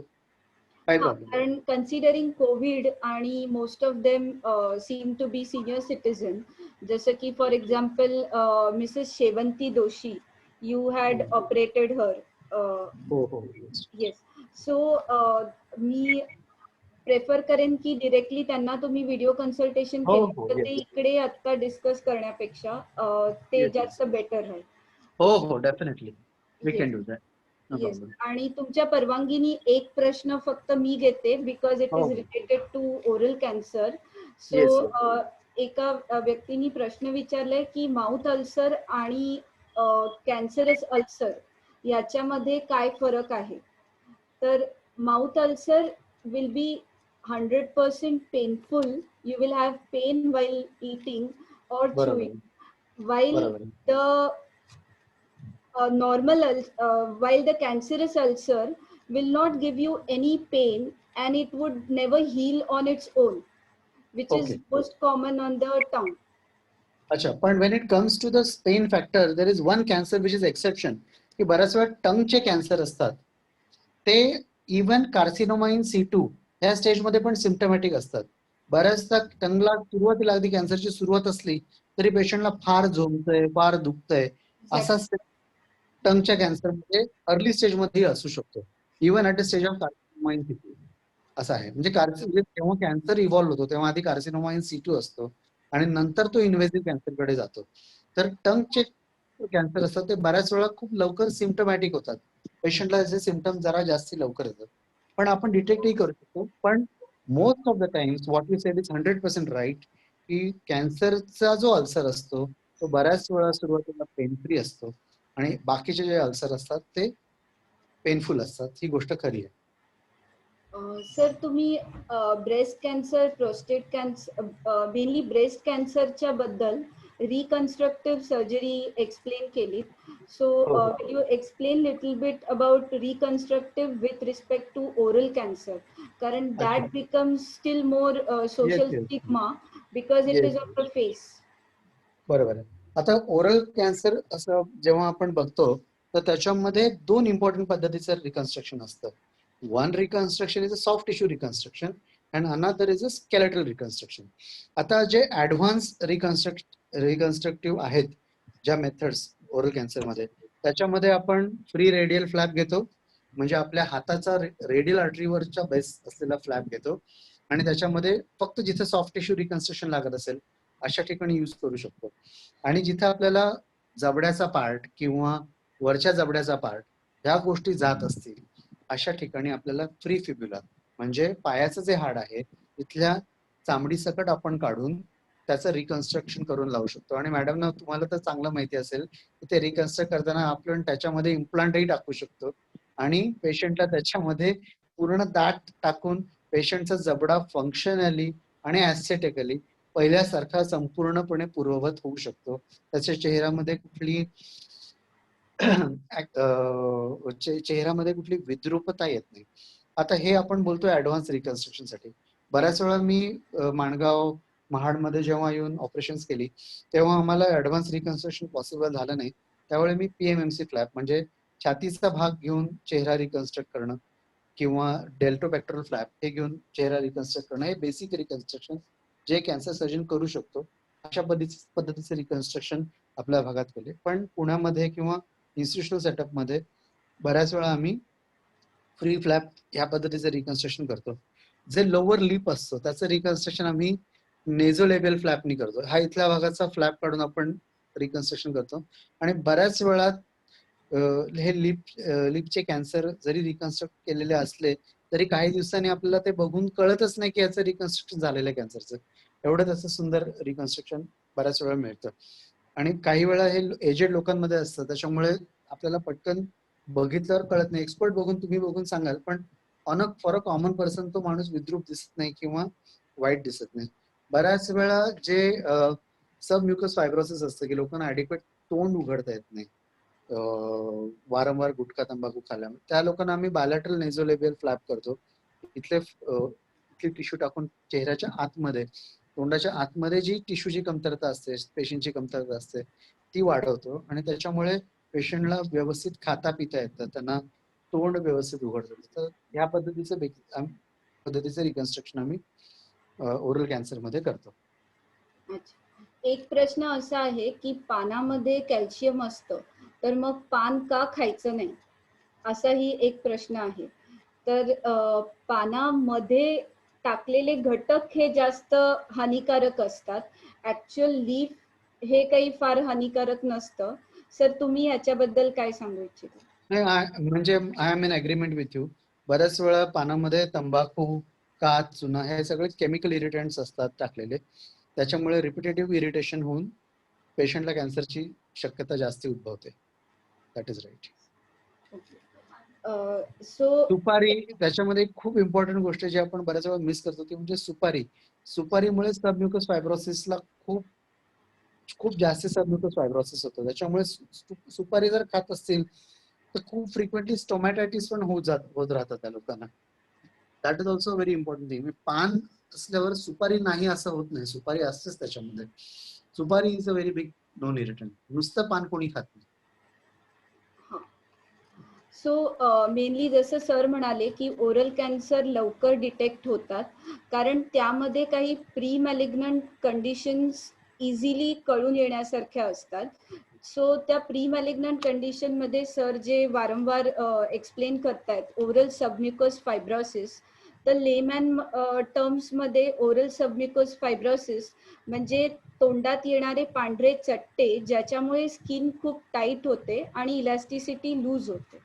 Okay, so coming to the breast cancer, which is म्हणजे ते जेव्हा तुम्ही एक्सप्लेन करत होतात तेव्हा मॅक्झिमम प्रश्न चॅट बॉक्स मध्ये आलेले आहेत.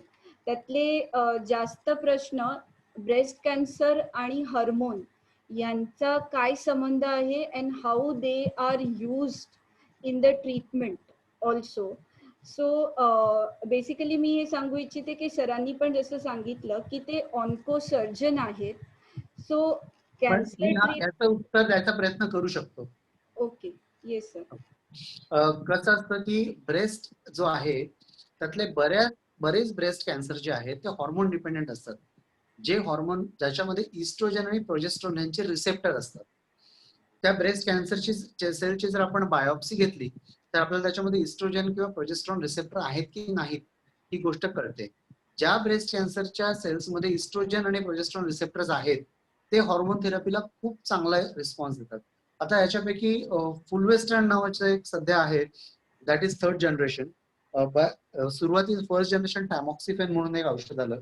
तर ते पूर्वी आपण कुठल्याही ब्रेस्ट कॅन्सरच्या पोस्ट मॅनोपॉझल पेशंटला देऊन टाकायचं आणि त्याचाही in spite of that was a good result to that particular treatment. त्याच्यानंतर आपल्याला लक्षात आलं की ह्याच्यामध्ये काही रिसेप्टर्स आहेत त्याला आपल्याला रिस्पॉन्स मिळतोय. त्यामुळे ॲरिमिडेक्स नावाचं नवीन जे ॲरोमॅटाज इनिमिटर आलं त्याला अजून टॅमॉक्सिफेनपेक्षा चांगला रिस्पॉन्स मिळायचा. आणि जे हॉर्मोन सेन्सिटिव्ह ब्रेस्ट कॅन्सर आहेत त्यांना कॅन्सरच्या ऑपरेशन नंतरही 5 वर्ष ते दिल्यावर ते ब्रेस्ट कॅन्सर पुन्हा होण्याला प्रिव्हेन्शन किमोथेरपीपेक्षाही चांगलं किंवा किमोथेरपीच्या दर्जाचं मिळू शकतं. त्यामुळे अशा पेशंटना किमोथेरपी न लागता त्यांना फक्त हॉर्मोनल ट्रीटमेंटवरही आपल्याला रिस्पॉन्स मिळू शकतो. आणि जे बरेच ऍडव्हान्स कॅन्सर्स असतात म्हणजे रिपीटेडली झालेले कॅन्सर पण ते हॉर्मोन सेन्सिटिव्ह आहेत. त्याच्यामध्ये नवीन फुलवेस्ट्रॉन नावाचं एक नवीन हॉर्मोनचं इंजेक्शन अवेलेबल झालेलं आहे. In fact I was the one who did clinical trial. मी याच्यावर क्लिनिकल ट्रायल केली होती काही वर्षांपूर्वी. तेव्हा ते पूर्वी याच्या आधी कमर्शियली अवेलेबल व्हायच्या आधी त्याच्यावर आम्ही क्लिनिकल ट्रायल केली होती. त्याच्यानंतर ते कमर्शियली अवेलेबल झालं आणि त्याचाही खूप चांगला रिझल्ट आहे. त्यामुळे असं की ब्रेस्ट कॅन्सर म्हटल्यावर पहिल्यांदा जो आपल्याला भीती वाटायची अरे बापरे आता मला किमोथेरपी घ्यायला लागणार, आता माझे केस जाणार, आता मला त्रास होणार, हा जो त्रास आहे तो बऱ्याच प्रमाणात कमी होऊ शकतो provided that cancer is hormone sensitive. आणि हॉर्मोन सेन्सिटिव्ह कॅन्सर असतं त्याच्यामध्ये कॅन्सरच्या ब्रेस्टच्या ट्रीटमेंट बरोबर बऱ्याच वेळा आपल्याला ओव्हरीज काढायला लागतात कारण हॉर्मोन्स ओव्हरी मधनं सिक्रेट होतात. त्यामुळे ते ऍडिशनल सर्जिकल ट्रीटमेंट आपल्याला करायला लागू शकते. सो सरांनी आपल्याला सोप्या शब्दांमध्ये हे सांगितलं की कॅन्सरची ट्रीटमेंट ही मोर अँड मोर स्पेसिफिक आणि टार्गेटेड होत चालली आहे. तर जी आपल्या सगळ्यांच्या मनात एक जनरल भीती असते की केमोथेरपी म्हणजे त्या माणसाला खूपच त्रास होतो, सो ही जास्तीत जास्त स्पेसिफिक होत चालली आहे हे सरांना सांगायचं आहे. आणि तसंच सर्जरी म्हटलं, कॅन्सरची सर्जरी म्हणजे आपल्या शरीराचा एखादा अवयव काढून टाकणार असं जे आपला एकंदरीत समज असतो तसं नसून आता जास्तीत जास्त कॉन्झर्वेटिव्ह आणि मिनिमली इन्व्हेसिव्ह सर्जरी करू शकतो आणि तेवढंच इफेक्टिव्ह रिकन्स्ट्रक्शन करू शकतो हे सरांनी आपल्याला सांगितलं. आता अजून एक प्रश्न असा आहे रिगार्डिंग इटिओलॉजी की other than cervical cancer are there any cancers with viral etiology? So त्याच्यात मी सरांच्या परवानगीने regarding head and neck region सांगू शकते की हॉजकिन्स लिम्फोमा हा एप्स्टीन बार व्हायरस मुळे इंड्यूस झालेल्या रॉंग इम्युन रिस्पॉन्समुळे होऊ शकतो. बाकी शरीरातल्या कुठला कॅन्सर व्हायरल कॉजनी होऊ शकतो हे सर सांगतील आपल्याला. लिव्हर कॅन्सरचं viral etiogenesis is very important. Hepatitis B जर आपल्याला असेल किंवा हेपॅटायटिस बी ची झालेली असेल तर त्याच्यामुळे लिव्हर कॅन्सरची शक्यता फार वाढते. आणि इनफॅक्ट त्याच्यामध्ये व्हायरसची जरी ट्रीटमेंट केली तरी त्या कॅन्सरचं प्रोग्नोसिस इम्प्रूव्ह होऊ शकतं. लिव्हर कॅन्सरला हेपॅटायटिस बी हा अतिशय इम्पॉर्टंट फॅक्टर आहे. येस सर, तुम्ही सर्व्हायकल कॅन्सर बद्दल सांगितलं. येस, तर त्याच्यामध्ये म्हणजे विथ रिस्पेक्ट टू हायजीन और with respect to viral cause of it, what preventive measures can be taken? Basically, it is considered as one of the sexually transmitted diseases. So, genital hygiene आणि good habits everywhere is very important. बऱ्याच वेळा genital हायजीनचा आपल्या इंडियामध्ये खूप problem आहे. As we everyone saw that movie Padman, that is important. It's very important for women to maintain a good menstrual hygiene. It's very, very important to use proper sterile pads, not to get repetitive genital infections, not to get pelvic inflammatory diseases. This is very important. And proper methods of having protected intercourse is also important. They should use proper precautions. That is also important. It's beyond my topic of cancer, but then it is there. And another very important factor is vaccination. Vaccination is one of the very good preventable factors which can prevent cause of this cancer. So all the high risk, at-risk population should take vaccine. Cervical cancer ची vaccine घेणं खूप important आहे. हा, तर ते काही लोकांचा प्रश्न असा आहे की ते लग्नापूर्वी घ्यावं की लग्नानंतर घ्यावं. लग्नापूर्वी बेस्ट, पण लग्नानंतर घेऊ नाही शकत असं नाही. हा, बिफोर 45 घेऊ शकतात. चेक करायचं नसेल घेऊन टाकायचं.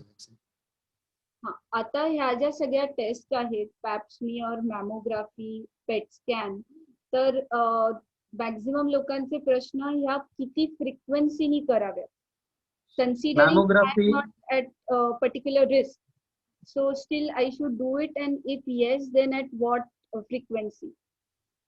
Mammography after 40 once a year.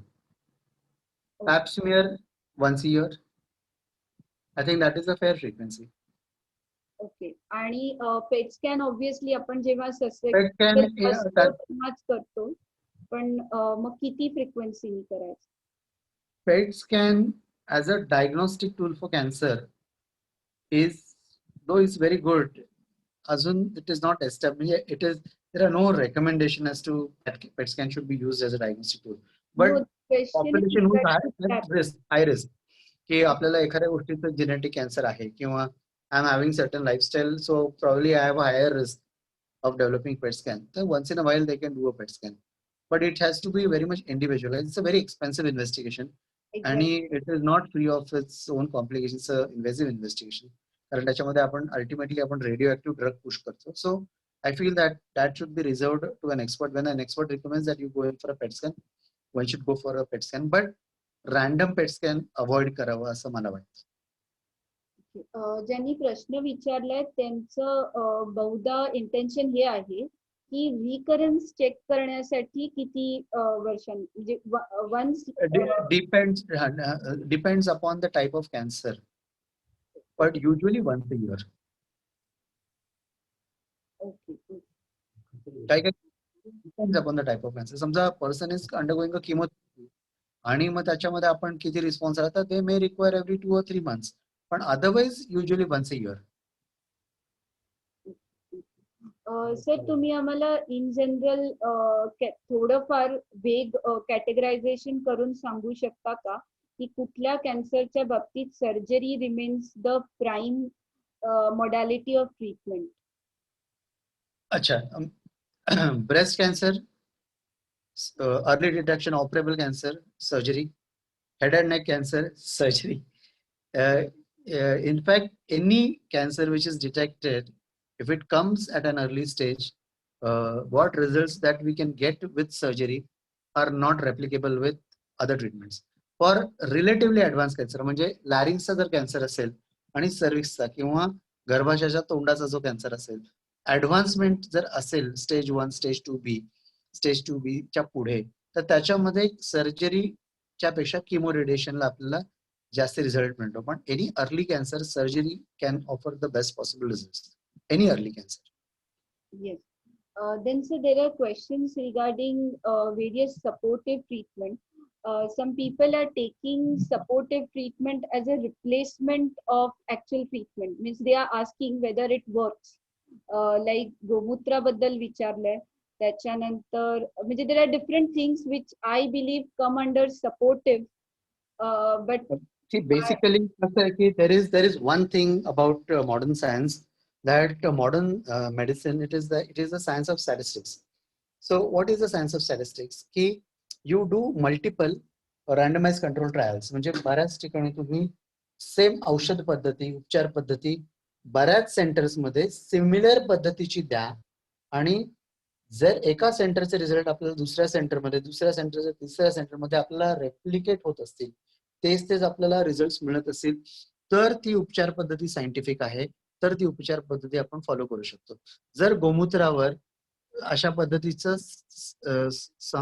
संशोधन झालेलं आहे की बऱ्याच सेंटरमध्ये गोमूत्र दिलेलं आहे आणि त्याच्या पॅरामीटर्स प्रमाणे आपण त्याचे रिझल्ट बघून पेशंटला किती टक्के लोकांना बेनिफिट झाला, किती टक्के लोकांना बेनिफिट झाला नाही, किंवा किती लोक बरे झाले, किती लोक बरे झाले नाहीत, आणि ज्यांना दिलं आणि ज्यांना नाही दिलं ह्याच्यामध्ये काय फरक आहे, हे असं बऱ्याच सेंटर्स मध्ये आपण जर स्टडी केला आणि बऱ्याच सेंटर्स मध्ये आपल्याला सेम रिझल्ट आले, तर आपण त्याच्याशी रिलेटेड मॉडर्न सायन्स बद्दल बोलू शकतो. पण जर अशा पद्धतीचा रिसर्च अवेलेबल नाहीये, तर आपण त्याच्या बाबतीत ह्या प्लॅटफॉर्मवर बोलणे ही गोष्ट चुकीची होईल. कारण जेव्हा त्याच्यावर एखाद्या गोष्टीवर संशोधन होतं, तेव्हाच तो आपण widely accepted modality of treatment किंवा आपल्याला ऍक्सेप्ट करण्यासारखे उपयोग इलाज पद्धती आपण त्याला म्हणू शकतो.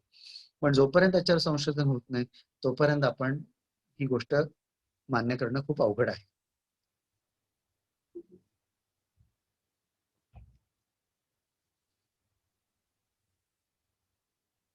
सर, एक स्पेसिफिक प्रश्न आहे.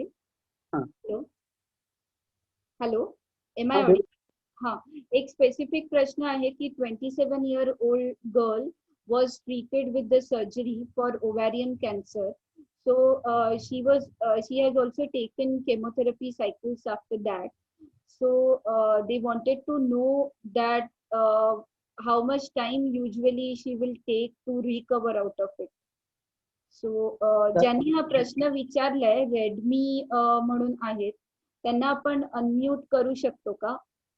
कारण हा प्रश्नामध्ये सरांना मॅडम मी त्यांना I can do one thing, मी त्यांना माझा नंबर देईन आणि त्यांचे सगळे रिपोर्ट बघून व्हिडिओ कन्सल्टेशन प्रोव्हाइड करेन. That will be more specific. Yes yes yes, कारण ह्याच्यात बरेच डिटेल्स नाहीयेत ज्याच्याशिवाय आपण काही म्हणजे सर काही कमेंट नाही करू शकत.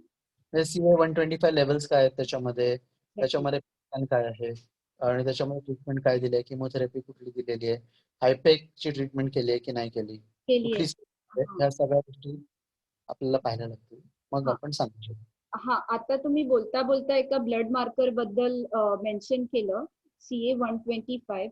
तर आधी पण एक प्रश्न होता की which blood test are available to detect the cancer. तर will you please elaborate about blood markers of the cancer? Yes. आता CA1, there are specific blood markers for a specific cancer. That CA 125 च्या levels आपल्याला ओव्हरीच्या cancer मध्ये वाढलेल्या दिसतात. तसंच त्या ओव्हरीच्या कॅन्सरची specific व्यवस्थित ट्रीटमेंट झाल्यानंतर त्या लेवल्स कमी होतात आणि आपण ते CA 125 मार्कर्स त्याच्या ट्रीटमेंटच्या पॅरामीटर म्हणून बघू शकतो. तसंच CA 135 कोलॉनिक कॅन्सरचे मार्कर्स आहेत. प्रोस्टेट स्पेसिफिक अँटीजन किंवा PSA हा प्रोस्टेटच्या कॅन्सरचा मार्कर आहे. अल्फा फिटोप्रोटीन हा लिव्हरच्या आणि ओव्हरीच्या दोन्हीच्या कॅन्सरचा मार्कर होऊ शकतो. बीटा HCG पण ओव्हेरियन कॅन्सरचा मार्कर आहे. These are the various markers which are commonly used. नंतर थायरॉइडचा कधी कधी मेडुलरी कार्सिनोमा असला तर त्याच्यामध्ये कॅल्सिटोनिन हॉर्मोनचा आपण ट्युमर मार्कर म्हणून स्टडी करू शकतो. So these are the various, आणि कॅल्सिटोनिनच्या लेवल वाढल्या की आपल्याला कळू शकतं की त्या कॅन्सरचा रिकरन्स झालेला आहे. So these are the various markers that we use.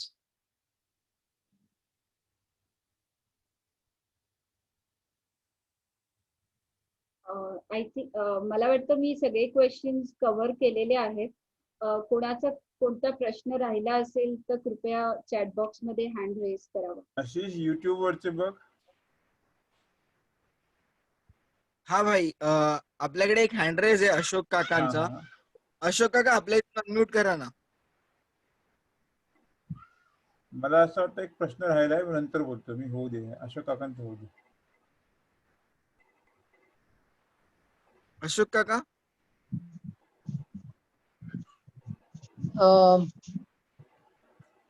Hello.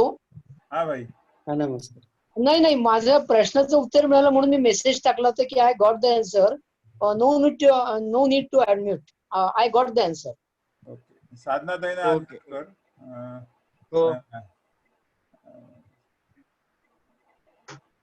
Doctor, मागाशी एक प्रश्न असा होता की पोस्ट ऑपरेटिव्ह इम्युनिटीसाठी काय करता येईल, इम्युनिटी वाढवण्यासाठी काय करता येईल, असा एक प्रश्न होता.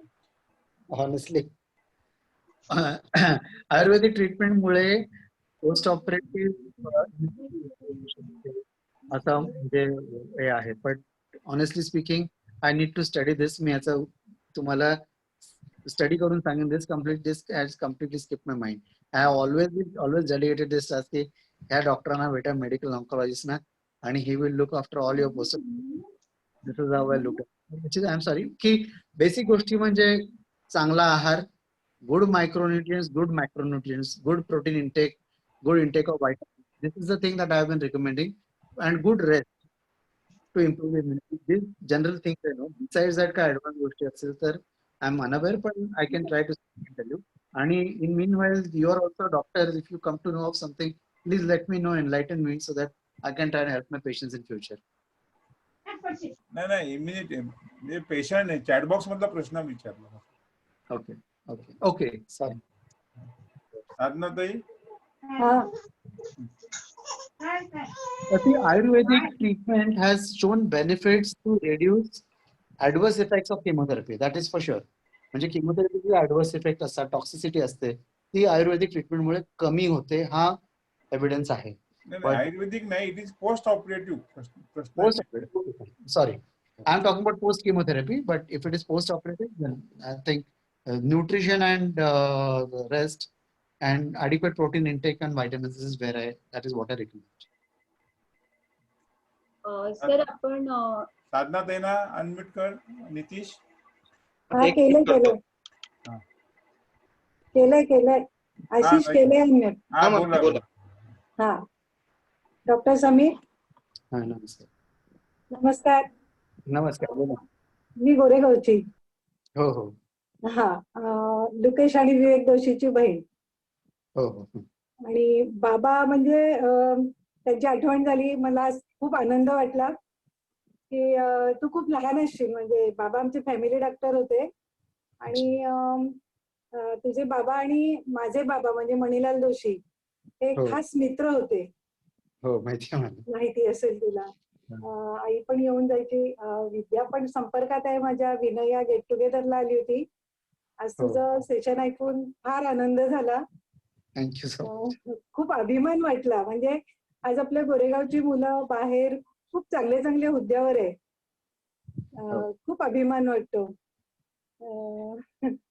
छान वाटलं तुला बघून. आणि थँक्यू सो मच. माझे जावई आहेत पुण्याला, निखिल तलाटी.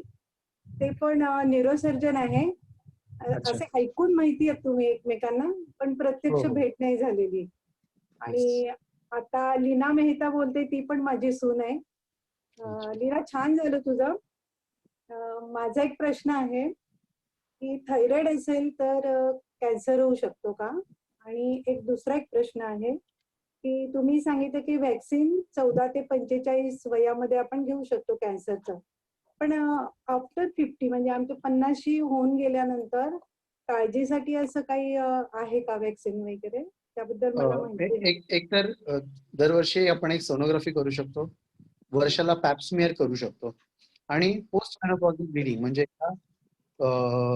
मेनोपॉज येऊन गेला, पाळी बंद झाल्यानंतर जर ब्लिडिंग झालं तर ती गोष्ट खूप आपण खूप इम्पॉर्टन्स द्यायला पाहिजे. त्या गोष्टी अशा फॉलो केलं तर ताबडतोब डॉक्टरांना जाऊन भेटणं आवश्यक आहे. दरवर्षी पॅप्समियर करू शकतो, सिंपल. आणि पोस्ट मेनोपॉझल ब्लिडिंग म्हणजे पाळी बंद झाल्यानंतरही पुन्हा जर रक्तस्राव सुरू झाला तर ताबडतोब डॉक्टरांना भेटण्याची आवश्यकता आहे. त्या बेसिक गोष्टी आपण करू शकतो. नाही, थायरॉइडचं सांगा. थायरॉइड असेल तर कॅन्सर. अच्छा, ती बेसिकली म्हणजे बाय गॉड्स ग्रेस थायरॉइड हा एक ही थायरॉइडचा एक गोष्ट आहे की ज्याच्यामध्ये सगळ्या कंडिशन्सचा संपूर्ण इलाज आहे. म्हणजे जरी थायरॉइडचा कॅन्सर झाला तरी बऱ्याच वेळा माणूस 25 वर्षाच्या पेक्षाही जास्त जगू शकतो, किंवा थायरॉइडच्या कॅन्सरमुळे सहजासहजी माणसाचा मृत्यू होत नाही. त्यामुळे थायरॉइड या गोष्टीला घाबरण्याची गरज नाही. थायरॉइडचा प्रॉब्लेम जेव्हा आपण म्हणतो तेव्हा बऱ्याच वेळा थायरॉइड ग्लँडचं फंक्शन कमी आहे किंवा हायपोथायरॉइडिझम आहे किंवा थायरॉइड ग्लँडचं फंक्शन जास्त आहे किंवा हायपरथायरॉइडिझम आहे. ह्या दोन्हीपैकी काहीतरी प्रॉब्लेम असतो. तर त्याच्यामध्ये हायपरथायरॉइडिझम जर असेल तर अतिशय क्वचित वेळा, खूप कमी वेळा थायरॉइडचा कॅन्सर असू शकतो, जो स्कॅन मध्ये कळू शकतो. थायरॉइड स्कॅन किंवा रेडिओ आयोडीन स्कॅन जे स्कॅनिंग आहे त्याच्यामध्ये कळू शकतो. पण जर थायरॉइडचं फंक्शन कमी असेल तर त्याच्यामध्ये कॅन्सर होण्याची शक्यता कमी असते, फारच कमी असते. इतर कुठला होतो का, म्हणजे थायरॉइडमुळे नुसतं गळ्याचंच नाही तर थायरॉइडमुळे इतर कुठला कॅन्सर होणं ज्ञात नाहीये. थायरॉइडचं एक कॅन्सर आहे, ज्याला खूप रेअर कॅन्सर आहे, त्याचं नाव मेडुलरी कार्सिनोमा आहे. त्याच्यामध्ये बाकीच्या ऑर्गन मध्ये कॅन्सर होऊ शकतो. त्या कंडिशनला आपण मल्टिपल एंडोक्राइन निओप्लेशिया नावाची एक अतिशय रेअर कंडिशन आहे. त्याच्यामध्ये थायरॉइडच्या एका कॅन्सर बरोबर बाकीचे कॅन्सर होऊ शकतात. पण ही गोष्ट फार रेअर आहे, फार क्वचित उद्भवते आणि आपल्या इंडियन पॉप्युलेशन मध्ये त्याचा इन्सिडन्स फार कमी आहे. मी आजपर्यंत अशी एकही केस बघितली नाही, पण मी पुस्तकातच वाचलेली आहे. Okay, thank you. खूप छान तुमचं सांगितलं तुम्ही. खूप छान उत्तर दिलं. Thank you so much. All the best. असेच यशस्वी व्हा. Thank you so much. Thank you. Leena, खूप छान झाला. लीना मॅडम, एक चॅट बॉक्स मध्ये मी क्वेश्चन टाकलाय, तो युट्यूब वरती आला होता. माझ्या सासूबाईंना कॅन्सर होता ते का? हा तोच. ओके. पूर्वा जोशी म्हणून आहे, तुम्ही युट्यूब वरती हा क्वेश्चन विचारला होता. तो ऍप्रिसिएशन मेसेज आहे. ऍप्रिसिएशन मेसेज आहे. डॉक्टर समीर, पूर्वा जोशींचा मेसेज आहे की त्यांच्या सासूबाई शेवंती जोशी यांच्या ऑपरेशनच्या वेळेस तुमची खूप मदत झाली आणि त्यांची हेल्थ अजूनही चांगली आहे. खूप खूप धन्यवाद त्याबद्दल. मलाही हेच म्हणायचं होतं की सरांनी त्यांचं रायगडशी असलेलं नातं आणि एकंदरीत आपल्या समाजासोबत असलेलं नातं हे जपून खरंच खूप आपल्या समाजातल्या लोकांच्या छान ट्रीटमेंट केलेल्या आहेत. आणि आजचं मार्गदर्शन ही खरंच खूप सोप्या शब्दांमध्ये आणि अजिबात भीती घालवून टाकणारं असं मार्गदर्शन होतं. तर सर खूप खूप धन्यवाद. Thank you so much. Thank you very much. Thank you Abhijit. Thank you Kiran. Thank you Leena madam. Sameer sir, एक गमतीशीर प्रश्न आहे, व्हॉट्सअप वरती आलेला आहे मला. हो. Doctor, you are roaming while giving lecture. Is there any particular reason? I am hypoglycaemic. मी 8:30 पावणे 9 पर्यंत माझं ऑपरेशन चालू होतं आणि त्याच्यानंतर मी थोडंफार प्रिपरेशन करून या सेशन साठी बसलो. त्यामुळे मी बघतोय घरी जेवण तयार झाले की नाही.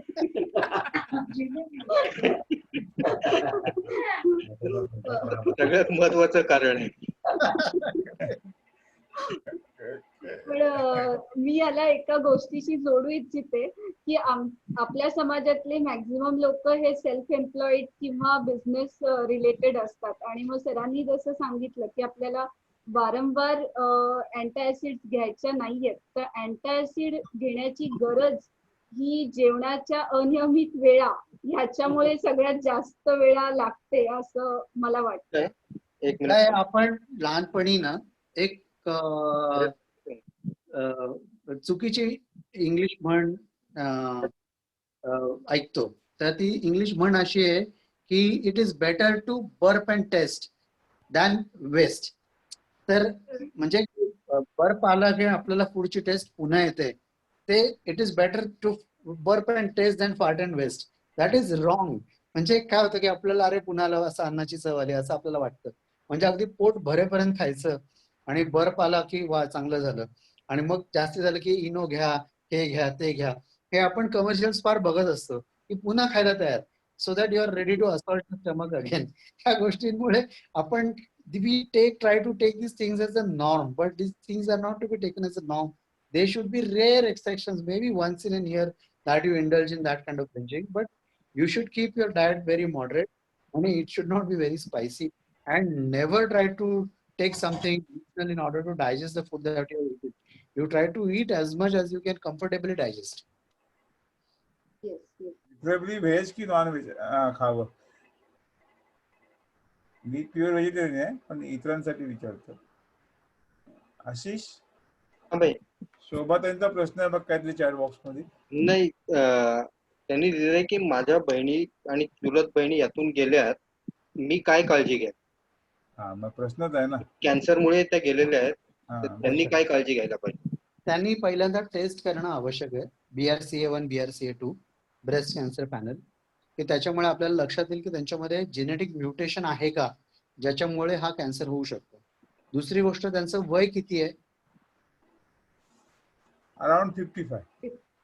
अच्छा, तर ते अॅन्युअल मॅमोग्राफी, दरवर्षी मॅमोग्राफी ते त्यांनी करावी.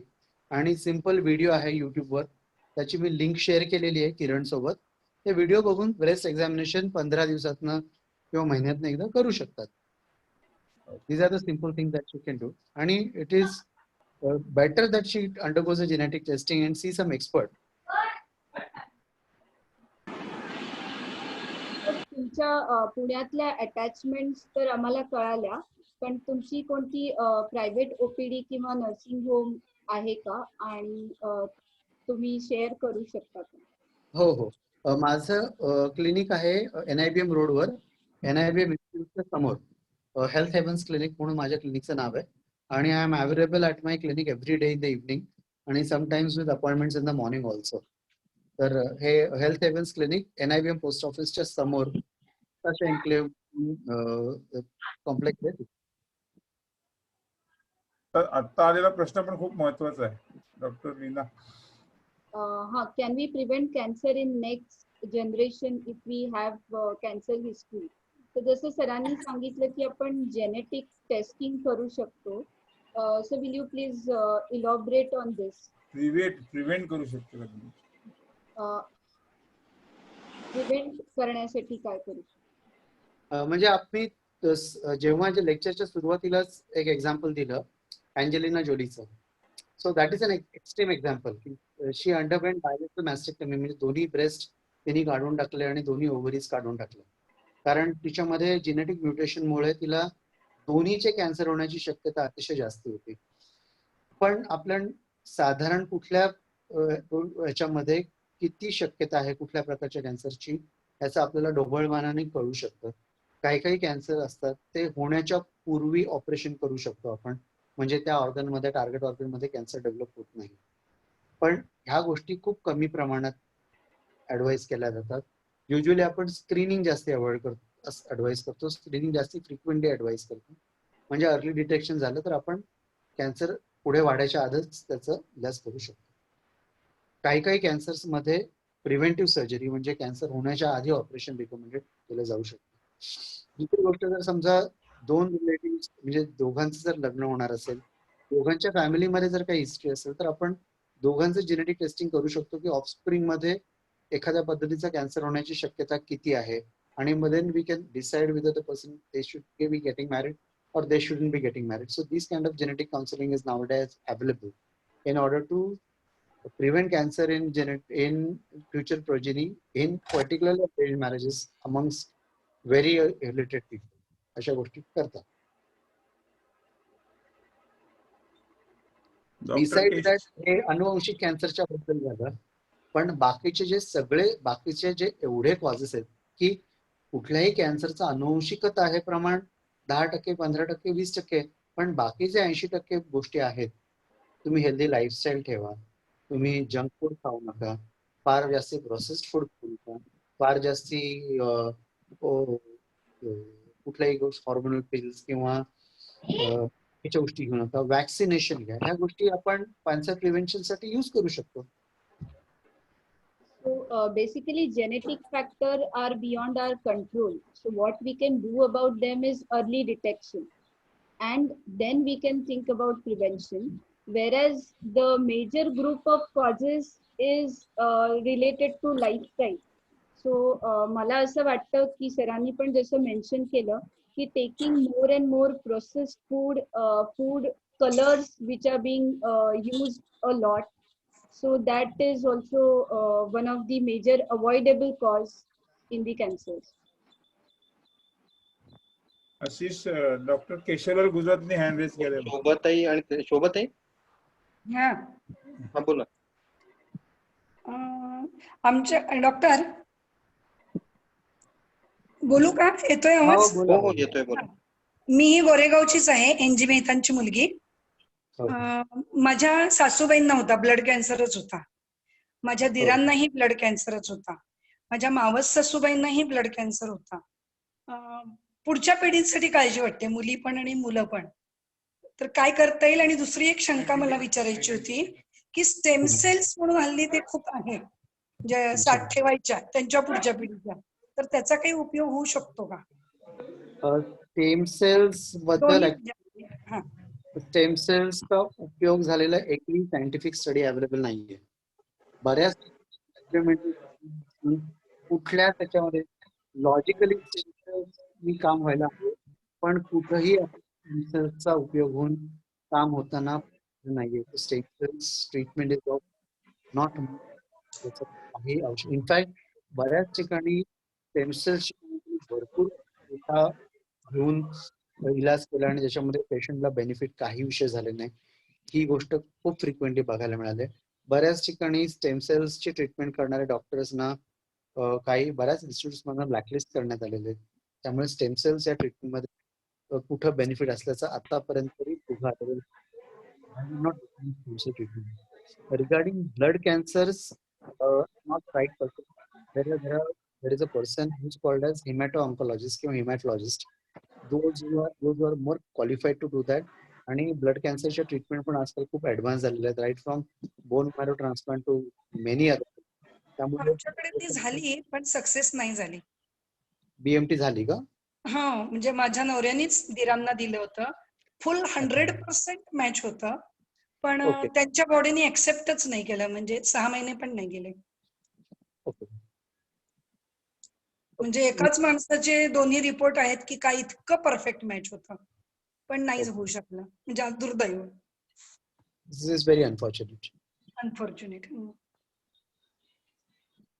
तर आता ह्याच्यावरून मला मागे आलेला एक चॅटबॉक्स मधला प्रश्न आठवला की recent trends cancer therapy, cancer treatment मधले रिसेंट ट्रेंड्स किंवा रिसेंट रिसर्च एरियाज काय आहेत? तर सर तुम्ही गायडेड सर्जरी किंवा रोबोटिक सर्जरीज याच्याबद्दल थोडं माहिती द्याल? अच्छा, म्हणजे आता in robotic surgery in our context याच्यामध्ये आता मी recently just last week I did a robotic surgery for a uterine cancer. म्हणजे एंडोमेट्रियल कॅन्सरसाठी मी रोबोटिक सर्जरी केली. तर robotic surgery has got excellent results when it comes to prostate cancer, when it comes to uterine endometrial cancer. म्हणजे युटरसच्या तोंडाचा सर्व्हिक्सच्या कॅन्सरवर नाही, पण uterine cancer म्हणजे युटेराइनच्या एंडोमेट्रियमच्या कॅन्सरवर it is very excellent modality of treatment. आपल्याला जास्ती व्यवस्थित ऑपरेशन करता येतं विथ लेस ऑफ मॉर्बिडिटी, म्हणजे पेशंटला कमी त्रास होऊन. आणि जेव्हा वर आपण म्हणजे अन्ननलिकेचा जो कॅन्सर असतो त्याच्यावर जेव्हा थोरॅकोस्कोपिकली दुर्बीण टाकून आपण रोबोटिक सर्जरी करतो त्याचा रिझल्ट खूप चांगला मिळतो आपल्याला, म्हणजे ज्याच्यामध्ये आपण खूप इंडेप्थ खूप व्यवस्थित ऑपरेशन करू शकतो. त्यामुळे रोबोटिक सर्जरीचा बेसिक फायदा असा आहे वेन पर्टनिंग टू कॅन्सर सर्जरी, की रोबोटिक सर्जरीमध्ये रिलेटिव्हली खूप कमी स्किल असलेला सर्जन देखील रिलेटिव्हली ऍडव्हान्स प्रोसिजर्स करू शकतो. कारण ह्युमन मुवमेंट फक्त हाताच्या एवढ्याच अशा होऊ शकतात, पण रोबोटिक आर्मचे जॉईंट्स असतात ह्युमन जॉईंट्स पेक्षा बरेच जास्ती असल्यामुळे बऱ्याच गोष्टी आपण करू शकतो रोबोटिक सर्जरीनी, ज्या अदरवाईज सर्जनला करणं अवघड जातं. त्यामुळे आपल्याला प्रिसिजन जास्त मिळतं, मॅन्युव्हेरेबिलिटी किंवा आपल्याला सर्जनला मुवमेंट जास्त चांगली मिळते आणि आपण त्याचा चांगला रिझल्टही देऊ शकतो. केशवलाल गुजराती सर. नमस्कार सर. हाय, माझा आवाज येतोय? हो येतोय. हा सर, सेम प्रश्न असा माझ्याकडे एक पेशंट होता, त्याचा CA-125 20 to 25 times the normal असा होता. सपोजिंग मॅलिग्नन्सी, तिचं ऑपरेट केलं, रॅडिकल हिस्टेक्टॉमी केली आणि ultimately it was found out to be a pelvic tuberculosis with ovaries and uterus. तर अशा काही केसेस मध्ये आपण अजून काय काय टेस्ट करू शकतो? डेफिनेटली कॅन्सर आहे का कॅन्सर व्यतिरिक्त काही आहे? Usually CA 125 is a good marker for cancer, पण आपण अप टू 500 अप टू 600 पर्यंत CA 125 चे लेवल्स इव्हन एंडोमेट्रियोसिस मध्ये पण बघू शकतो. त्यामुळे अशा वेळी रेडिकल सर्जरी करण्याच्या आधी on table frozen section biopsy it's a very good alternative. त्यामुळे आपण ऑन टेबल ऑपरेशन थिएटर मध्ये असताना त्या टिश्यूचा थोडा पार्ट काढून फ्रोझन सेक्शन साठी पाठवायचा. त्याचा जर रिपोर्ट कॅन्सर म्हणून आला then going for a radical section, otherwise just remove the particular disease. तसंच आहे समीर. बरं, किंवा मग त्याच्या आधी म्हणजे काही आपण जसं इतर हार्मोन टेस्ट बीटा एससीची वगैरे याचा त्यात किती बेनिफिट होतो? बीटा एससीची नाही युजली बेनिफिट होत, कारण CA 125 is a more specific indicator. बऱ्याच वेळा असं पण होतं, आता last year I had a very huge ovarian tumour आणि त्याच्यामध्ये म्हणजे ऑलमोस्ट रिचिंग द एपिगॅस्ट्रियम आणि पेशंटचं CA 125 वॉज अराउंड 800. तर आय हॅड माय डाऊट्स की मला वाटलं की हे मॅलिग्नन्सी नाहीये. So patient was hardly 32 year old. She had not completed a family. तिला ऑफस्प्रिंग नव्हतं. She was to be married. त्यांना ते मूल हवं होतं. So we went in laparoscopically, we did a frozen section biopsy. It turned out to be an endometrial cyst. So we just did a laparoscopic endometrial cyst rather than doing totally radical hysterectomy, and the next year patient was able to conceive and have a child. त्यामुळे nowadays we have many modalities of investigation which are available, which can give us a diagnosis instantly rather than giving it after few days. And that instant diagnosis, when it given on time, can make a lot of difference in the outcome of patient. तर तुम्ही लेमॅन्सच्या साठी benign आणि मॅलिग्नन्सीतला फरक जर इथे थोडा mention केलात तर I think they will have better understanding. म्हणजे प्रत्येक गाठ किंवा प्रत्येक इन्लार्जमेंट ही मॅलिग्नन्सीची कॅन्सरची नसते. हे आपण कसं म्हणजे सोप्या शब्दांमध्ये कसं सांगू शकतो? कसं असतं की आपण जेव्हा शरीरामधली गाठ बघतो तेव्हा दोन टाईपची असते. एक ती बिनाइन ट्युमर, त्याला कुठलीही गाठ, ह्याला ट्युमर असा इंग्रजीमध्ये शब्द आहे. पण ट्युमर असा शब्द हा कॅन्सरच्या समानार्थी शब्द नाही. ट्युमर याचा अर्थ फक्त गाठ असा होतो. जेव्हा जी गाठ स्मूथ सरफेस मध्ये आहे, ज्याची वाढ फार जास्ती होत नाहीये, ज्या गाठीमुळे आपल्याला काही त्रास होत नाही, अशा गाठी बऱ्याच वेळा कॅन्सरच्या नसतात. एक just give me 1 minute. I think I am getting call. Just give me 1 minute.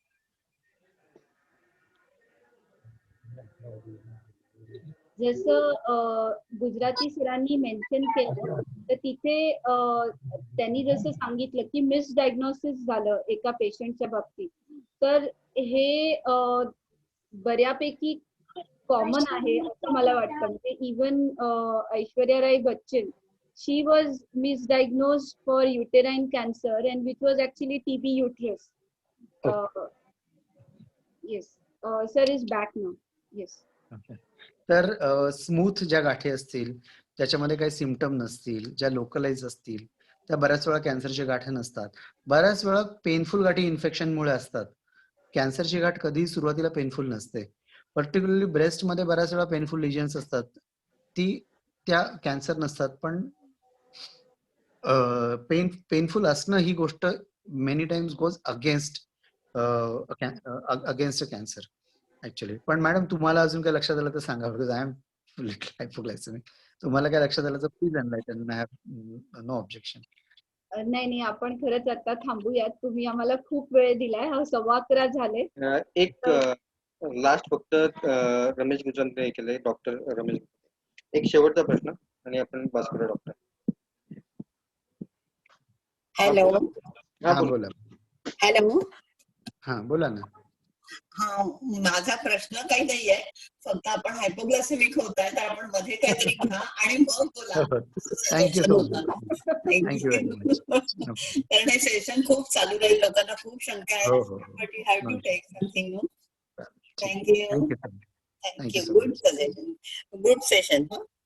Yes yes. Thank you. अजूनही कुणाला काही प्रश्न असतील तर तुम्ही व्हॉट्सअप वरती डॉक्टर लीना, प्रदीपभाई, किरणभाई, अभिजितभाई किंवा मला पाठवू शकता. आपण ते डॉक्टरांकडनं त्याची उत्तरं घेऊन तुम्हाला नक्की मिळतील. खूप छान सेशन झालं. समीर, असं झालं की समाजातल्या 2 बायका, 2 लेडीज कॅन्सरनी लागोपाठ गेल्या 8 दिवसात, म्हणून आम्हाला हा विषय प्रायोरिटी बेसिसवर घ्यावा लागला. Thanks to you Abhijit and Kiran for arranging such a nice session. खूप चांगली माहिती मिळाली. आणि लोणेरला हॉस्पिटल नक्की टाक. I am there to help you in all kind. Yes definitely sir. काळाची गरज आहे आणि चांगलं मेडिकल सेंटर हायवेला असावं, यात काही वादच नाहीये. तर किरण तर आहे 100%, पण माझी सुद्धा काय लागेल ती मी हेल्प करायला तयार आहे. सो वडिलांचं नाव होतं, विनयाला सुद्धा खूप अटॅचमेंट आहे या एरियाची, तुमच्या सगळ्या फॅमिलीलाच आहे इनफॅक्ट. येऊ शकता पुन्हा इकडे आणि थोडासा फायदा होऊ शकतो. तर thank you very much for your session and valuable guidance. Thank you. Thank you very much. भेटूया पर्सनली आपण काही. थँक्यू संदीप भाई. थँक्यू लीना. थँक्यू अभिजित भाई. जय श्री कृष्ण. जय श्री कृष्ण. Thanks doctor Leena. खूप छान घेतलं. थँक्यू. चलो Sameer, very nice information. Thanks all of us. Thank you Abhijit. Thank you Leena madam. एकच गोष्ट फक्त मला सांगायची इथे मुद्दाम सर्वांसाठी, जसा सीने कॅन्सर हा रोग आहे, तसाच कोविड पण हा सीनी चालू होणारा रोग आहे. कोविड अजून गेलेला नाहीये. कितीही अनलॉक झाले तरी आपल्याला खरंच खूप काळजी घ्यायची आहे. काळजी घेणे म्हणजे घाबरणं नाही. त्यामुळे माझ्या सगळ्या समाज बांधवांना एवढीच विनंती आहे, please stay safe, stay home, जेवढं शक्य आहे तेवढं. आणि समीर तू पण काळजी घे. लीना तू पण काळजी घे. फार अतिशय सुंदर असा तुम्ही जे काय इंटरॅक्शन केली त्याच्यामुळे खूप चांगली माहिती मिळाली. थँक्स. Good night. 114 फॅमिली त्याच्यावरती होत्या आणि 30-40 फॅमिली. जय श्री कृष्ण. छान माहिती. Okay, good night. Bye. Good night. Good night. जय श्री कृष्ण. चलो Sameer, good night. Bye. Sameer पोटभर जेवून घे. ते महत्वाचं. चलो आशिष एंड कर. Okay, good night. चलो Ashish bye. Leena bye. Bye. Pradeep bye. Bye. Bye bye.